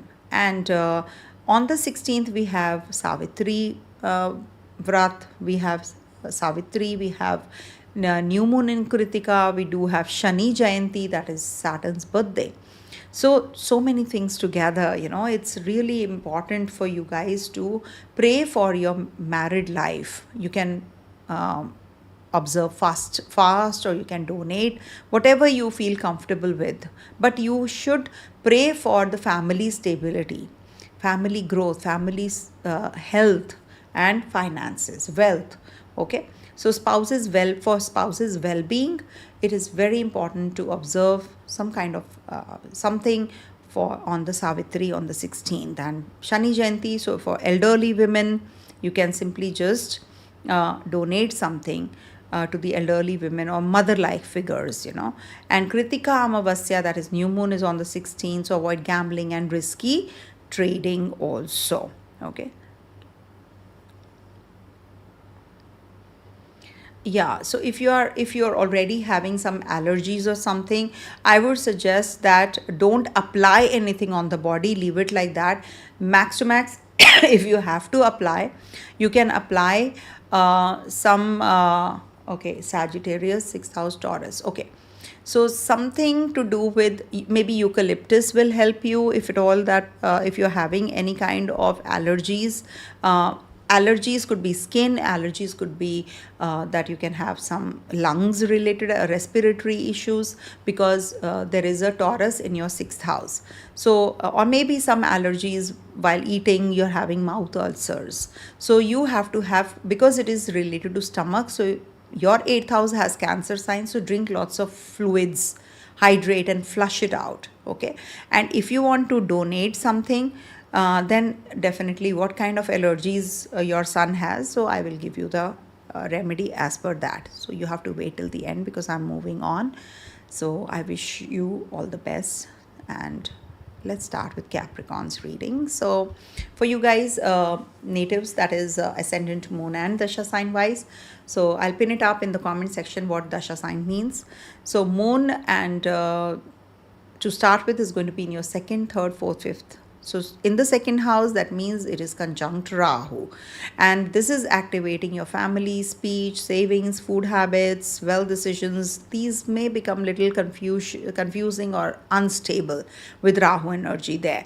And also it is you might just be having all wrong foods, and yeah. Oh, I thought so. So may have junk food. So you have to take care of your and these kinds of energies also. So be careful. It can give you digestive troubles here, or maybe you can spend too much of money to show off that you have, or flamboyancy as we say, on the 11th and the 12th. So make sure that you are not getting carried away, and don't overeat, or maybe untimely meals also can spoil your health. Digestive issues can happen, and Rahu here gives you a situation which is too good to be true for making money out of money. Don't get carried away. Somebody who is in your life, who comes and says, oh, I made such big chunk of money by doing this, don't get carried away in those kinds of stories, please don't. And then Moon moves into your third house in the Pisces sign, and Saturn is waiting here, so communication becomes serious. Okay, sibling matters, writing, documentation, and short travels require patience.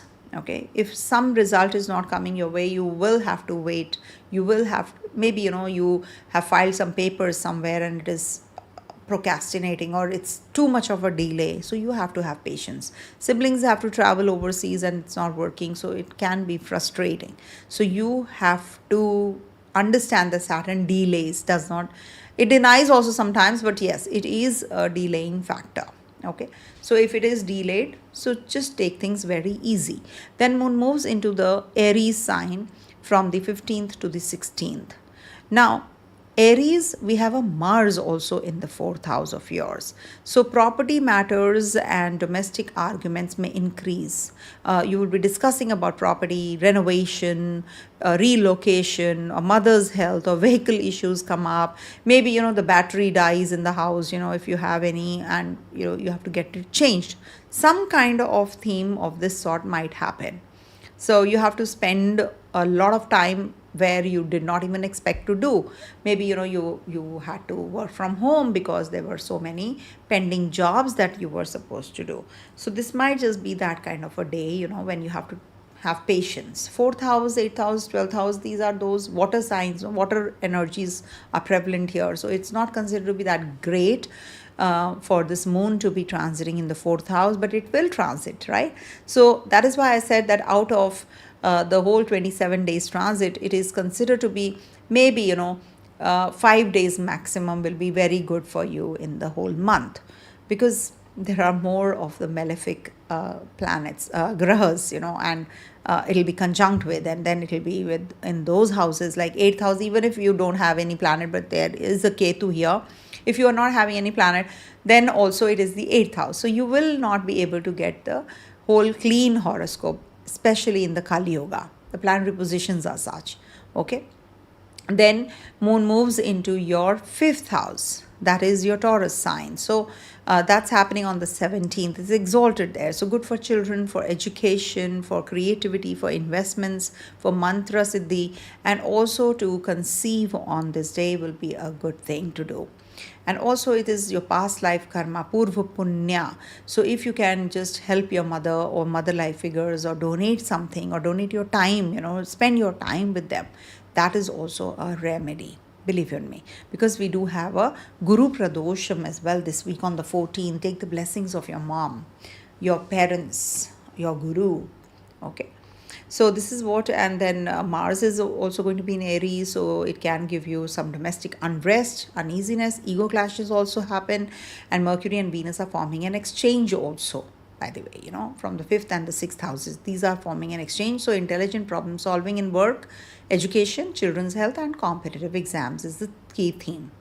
And Sun is going to be in the Taurus sign in your 5th house, so children and creativity and entertainment. Maybe you'll be inclined to watch movies during this time, or a series, though I'm not those kinds, but yeah.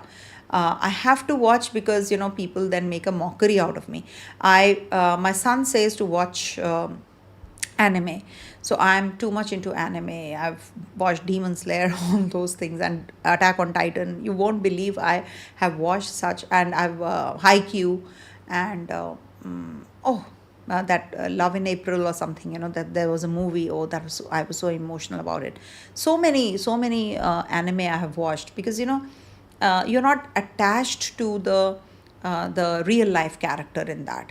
You're attached to the anime, the animated figure, and you learn so much. The kind of conviction they have to do things, they pursue so well their goals. So that teaches me a lot. Yeah, we can do it.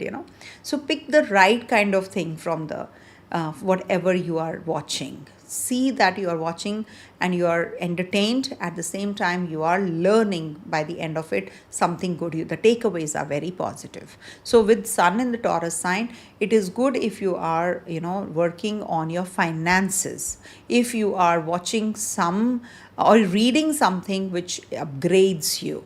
So that is something which this Sun in the Taurus sign will do, because it's the Ardhi trine which is getting activated also. Artha Trikona. That means you will be more inclined towards family, you're oriented towards your finances more. So you will get that clarity how you can invest. Maybe your children will tell you, guide you. Your partner, your romantic partner might guide you, that, okay, do it this way. So that is something, you can work on with Sun here. And Saturn is also going to be transiting the Revati Nakshatra, being the ruler of your 9th house and the 6th house, Mercury, that Nakshatra it's going to be. So this is also asking for discipline in your communication. Okay. And take care of your chest, heart, BP, acidity, emotional stress, mother's health also this week, and avoid family-based financial conflict, and good for practical investments later. And career will improve through skill and communication, and don't bring anger at home from your workplace. So this will spoil the relationships. It's very good for disciplined study if you're a student. And for pets, they might just suffer with heat or injury or vehicle related danger. So all that you have to be little, either or can happen, God forbid. So just take care. So pray for communication, peace and sibling harmony on the Guru Pradosh Vrat on the 14th. And then we have Savitri Vrat, Shani Jayanti, Kartika Amavasya, that is new moon on the 16th May. So this is really good for protecting your marital bliss, protecting your marital relationship with your partner, because in your relationship, because it is in case there is a domestic stress which is rising. So you should observe fast on 16th May, or donate something like, to food to the workers, or black sesame donations, or oil, or maybe, you can light a oil diya in the west direction of your house for ancestors, because it's a new moon energy also prevalent. So you can do either or of these things and these remedies, and definitely it will be helpful. It is going to help you. right? And also, it is going to be giving you those kinds of friends who are the networking. You will see that the network and the people are changing, you're working with. Suddenly, they are changing, or maybe they are becoming very helpful, or they are leaving the job and going, and new ones are coming. But it is definitely changing the environment, the social circle of yours also. So you have to write in the comment section if it is so. Okay, and do write what ascendant you are, so that I know that, oh, you're talking about so and so ascendant, because I'm doing 12 signs readings, right? So light a lamp in the west direction for your ancestors, and definitely very positive for you guys. For Aquarius natives, this week moon is going to be transiting your first, second, third, and fourth houses. So when moon is in the first house on the 11th to the 12th evening, it is activating the Rahu energy also in the first house. So this is about, when Aquarius Rahu, is there in the first house, this makes the week mentally intense and restless also. And it can give you too much of ambition and karmically charged week to start with, and the cycle has just ended and starting now. So when the cycle came to an end, when it was in the 12th house, now it is going to be, like what you should be doing for the future. Technology, visibility, self reinvention, either or these kinds of things will start. And it is also for personal decisions, some major important decisions you'll be making. But yeah, this can give you some unstable mindset also, but very powerful. Very powerful. Avoid anxiety, obsession, and sudden image changes also. And when moon moves into the second house in the Pisces sign, there's a Saturn energy also over there from 12th evening to the 14th. And this is very positive for family, food, speech. Discipline is required in all these. If you're eating, say, some one bowl of salad, so you might just cut down to half a bowl. You just don't want to be an excessive eater, because Saturn contracts. Saturn says limit yourself. So it is good for it cuts down on your expenditures also, your stress expenses, especially with Saturn here. And when moon is also transiting here, so it is like you speak very carefully when moon transits here. Take care of your dental issues, though. It can give some kind of isolating energy with your family members. Connect with them. Communicate your mindset, with your family, and your family values, savings, etc. You will become very serious about that also. And then moon moves into your third house. Third house is from the 15th to the 16th, when moon is in your Aries sign. So third house activation is with Mars also there. So courage, writing, social media, younger siblings, marketing, and travel become very strong. Excellent for content creation. When moon is in the Taurus sign in the fourth house, then of course Sun and Mercury are also there. So this is home, property, mother, vehicle. In the Taurus sign, just for a day, this week 17th. So these, you become about your vehicle. Suddenly you'll become very emotional. Let me take it to the garage. Oh my, it got a scratch. It was a new car vehicle and it got a scratch. So it will happen. When your car will be on the road, it will happen. So have a large heart. I know it hurts once you start getting attached to your material comforts of life, and you start treating them as your kids, especially. So then it hurts. Okay. I hope you can hear me. Yeah.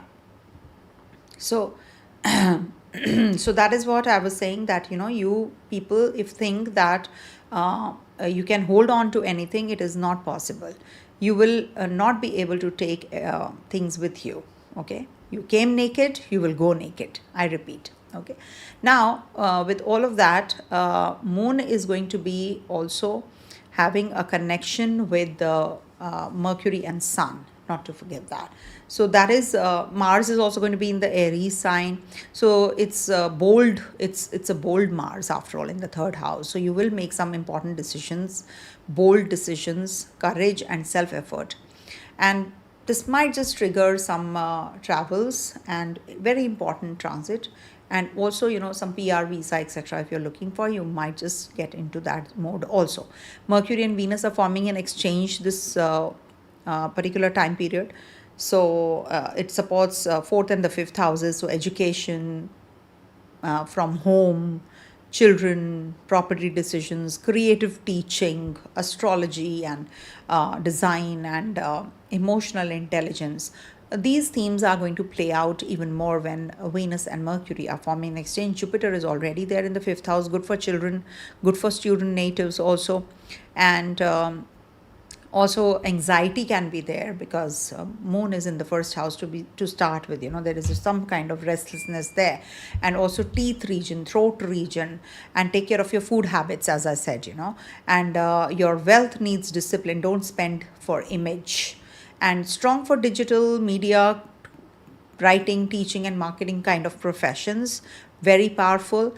And relationship wise, there can be some unpredictable behavior of your partner which can create, or yours only, because Rahu is there in the first house. Rahu is self-centric. Rahu says, no, I want to think about myself. You don't even realize it, but it happens. So that is something you have to be a little receptive and clear about, that no, I'm not clear about it, but just be alert and be aware of it, that you have to take care of others also. When we are social animals, we must take care of what the other people's sentiments are. And also, avoid coldness and unpredictable behavior, as I said, in the relationship. And excellent for learning if distractions are controlled in your if you're a student. And good to improve your pet routine if you want to. This week is good for them, and good for food comforts. And maybe for yourself also, this is good for entertainment time period. And there is Guru Pradosham on the 14th. Take the blessings of your Guru. And it is good for pray for family peace and family stability also. That's the thing that you can work on.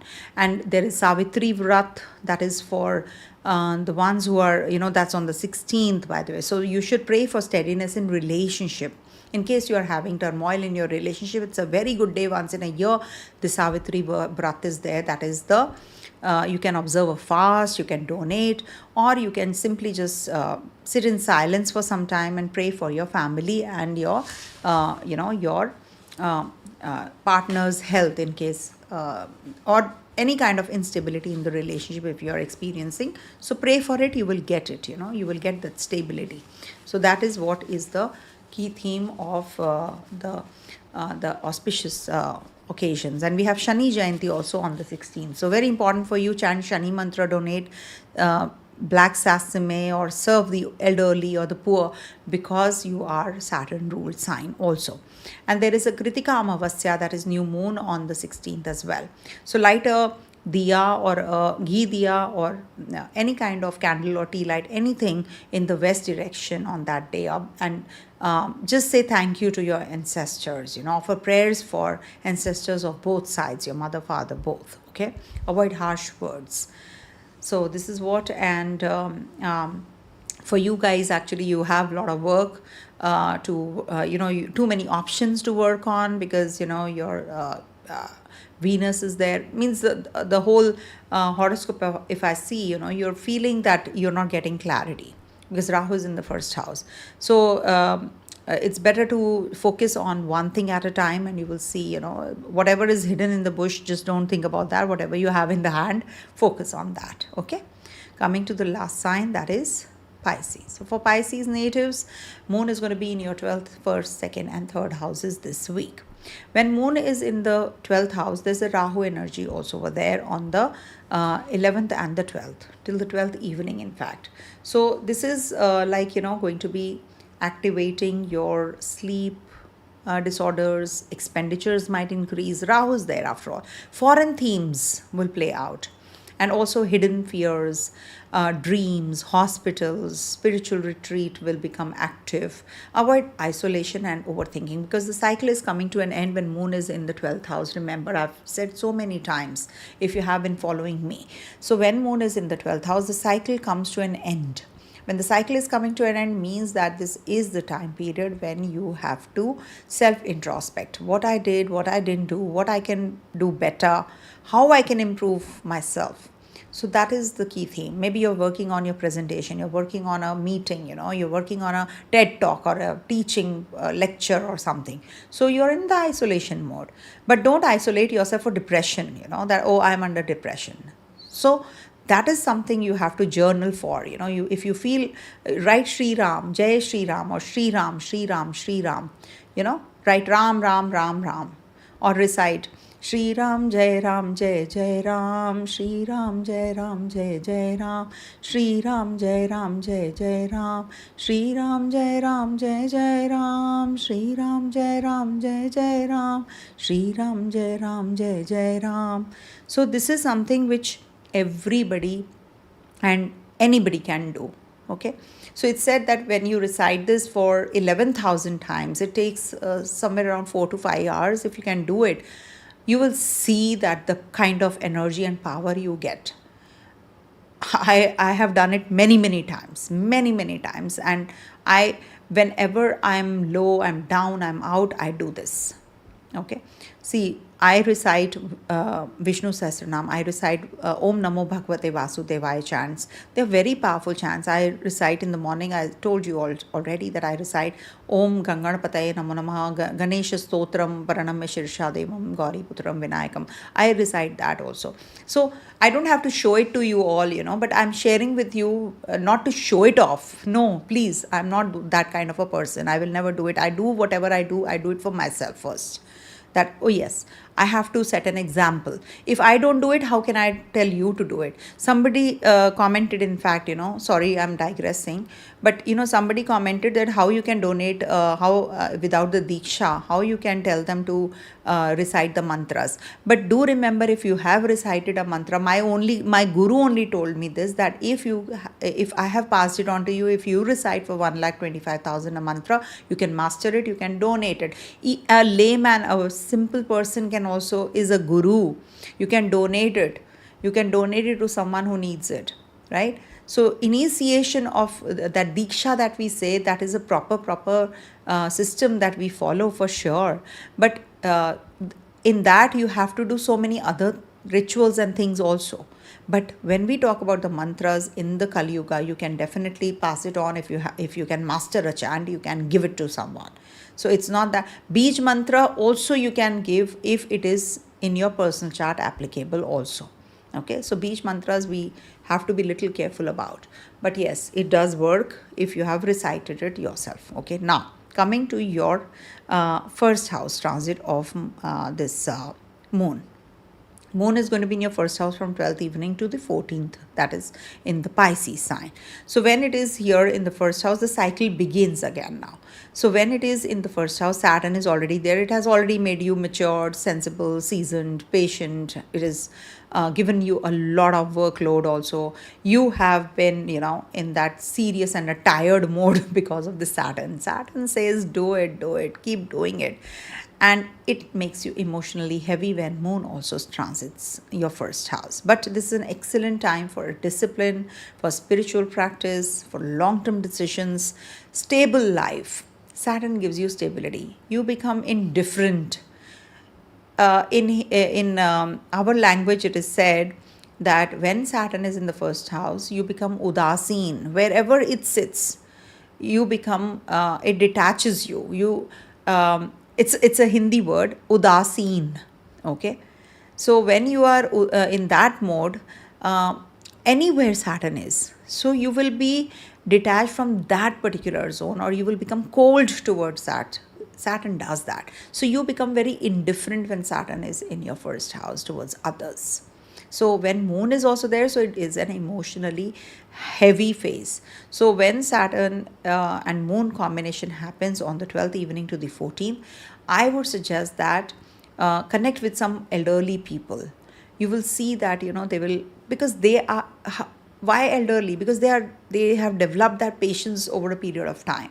I'm not talking about the ones who are bedridden or something. They become very impatient. But yes, when we talk about elderly people who are seasoned, who are, who lived their lives, who have experience, that is what is Saturn. So take guidance from them, connect with them, hear their life stories and learn lessons from them. That is what Saturn wants you to do when Saturn is in the first house transit wise, or in your natal chart also, like that. So see how is it, and you will feel that things are you're getting little spiritually inclined when this moon and Saturn are there. Then moon moves into your Aries sign in your second house on the 15th and the 16th. When moon is in the second house, it is Mars energy also playing out there. So this is activating your harshness in speech. Okay, family ego clashes can happen. You might just be inclined to have spicy, oily foods when Mars is in the second house. So take care of your digestive system also. Rashness of speech. Also, this is Chandra Mangal Yoga. It is definitely very positive, undoubtedly, for finances, but it also is giving you that sexual agility. It makes you very inclined towards the physical intimate relationship also. And definitely it is for harshness in words, or maybe overeating or impulsive spending. All these areas you have to take care of. You don't have to fall prey to the Mars energy here for that reason. Then moon moves into your third house, that is on the 17th, and it's exalted there. So this is where your communication, writing, short travels, siblings, courage, these things will improve with this moon transit over here. And we have Sun and Mercury also transiting here, and there's a Parivartana between the third and the fourth house of Mercury and Venus, also not to forget that. So this supports writing from home, property, discussions, education, mother, counseling, voice, and media. So that way it is good. And Sun is in Taurus also improves courage that can create ego in communication, travels, business acumen. And also Saturn is going to be in the Revati Nakshatra. I have done 2 videos or maybe 3 videos on that. Please do watch these videos. They are really I put a lot of effort and information in that also. So please do watch those videos and take the predictions if you can't understand astrology in that part. But still, it is activating your fourth and the seventh houses, because Mercury rules your fourth and the seventh. So this is where you need to when Saturn is in the Revati, it is giving you that completion also. It's like a completion of maybe your relationship or yourself, or maybe your spiritual pursuits or your health issues. So this is a completion time. So from 17 onwards, you will feel a little better, because Saturn was in its own nakshatra, in the 12th house nakshatra, 11th house nakshatra. Now it is activating your 4th and the 7th house. Good for relationship, good for peace. You will see a drastic change in your life. For Pisces, somebody is asked also for health, so health will definitely improve. Okay, don't worry about it. And also, for student natives, good for discipline learning, and but energy may fluctuate. Okay, and speak gently, and family speech can become little sharp, so work on that also. And as regards to your pets, Revati is connected to protection and nourishment, so it's excellent week for caring for animals, because Ketu is also there. So animals, donate for shelter homes, feed the stray if possible. You can do that. We have Guru Pradosham also, on the 14th of May. Guru Pradosh is a very powerful day. You can worship Lord Shiva. You can take the blessings of your guru, mentors, elders, and mothers, parents, I mean. So you can do that. And Shiva worship for mental peace and karmic release. We always say that. And also, we have Savitri Vrat also. So that is once in a year. So make the best use of this. And Shani Jayanti is there, and we have Kritika New Moon also. So on the 16th itself, can you see so many things are happening, so many occasions on the same day. So you can, work on your marital protection. You can fast, you can donate, you can, if you have already got a 7th house week, or you're struggling in your relationship, or you're looking for a relationship, you're not able to, you're unmarried. So this Vrat is very good. It's very, very powerful, because, Sati was brought Savitri brought Satyavan back to life. She was doing so much of penance, and she was fasting, she was doing whatnot, to bring the husband back. So she got him back. So that is what has set the example, and we worship her as goddess then, that yes, she is like us, but she is so strong. So if she could do it, that means we as humans can have that power and can do that also. If we can revive the dead, so that means we are so powerful. So imagine if you're in a problem, so you can definitely, this is a very powerful day. Use it really well, I'm telling you. Okay, and you will see that you're out of your problems that you're facing. Believe in me. And also we have Kritika Amavasya, that is new moon. So light a diya for ancestors in the west direction and avoid emotional speech. Okay, so this is what, and it is very positive. I feel that this is a very, very positive, transit which is happening this week. Okay, so yeah, long video again. So if you can do the timestamps for me, thank you so much, because until unless it gets uploaded, it's very difficult for me to put up the timestamps. All right, thank you so much for watching, and have a great week ahead, and wish you all a very happy Guru, what do you call, Pradosh Vrat, and then we have Savitri Vrat. So, and we have Kritika New Moon this week. So many good transits, and we have Shani transiting through Revati also. Beautiful week. All the best, everyone. Stay blessed and have a great, great, great life ahead. Om Tat Sat.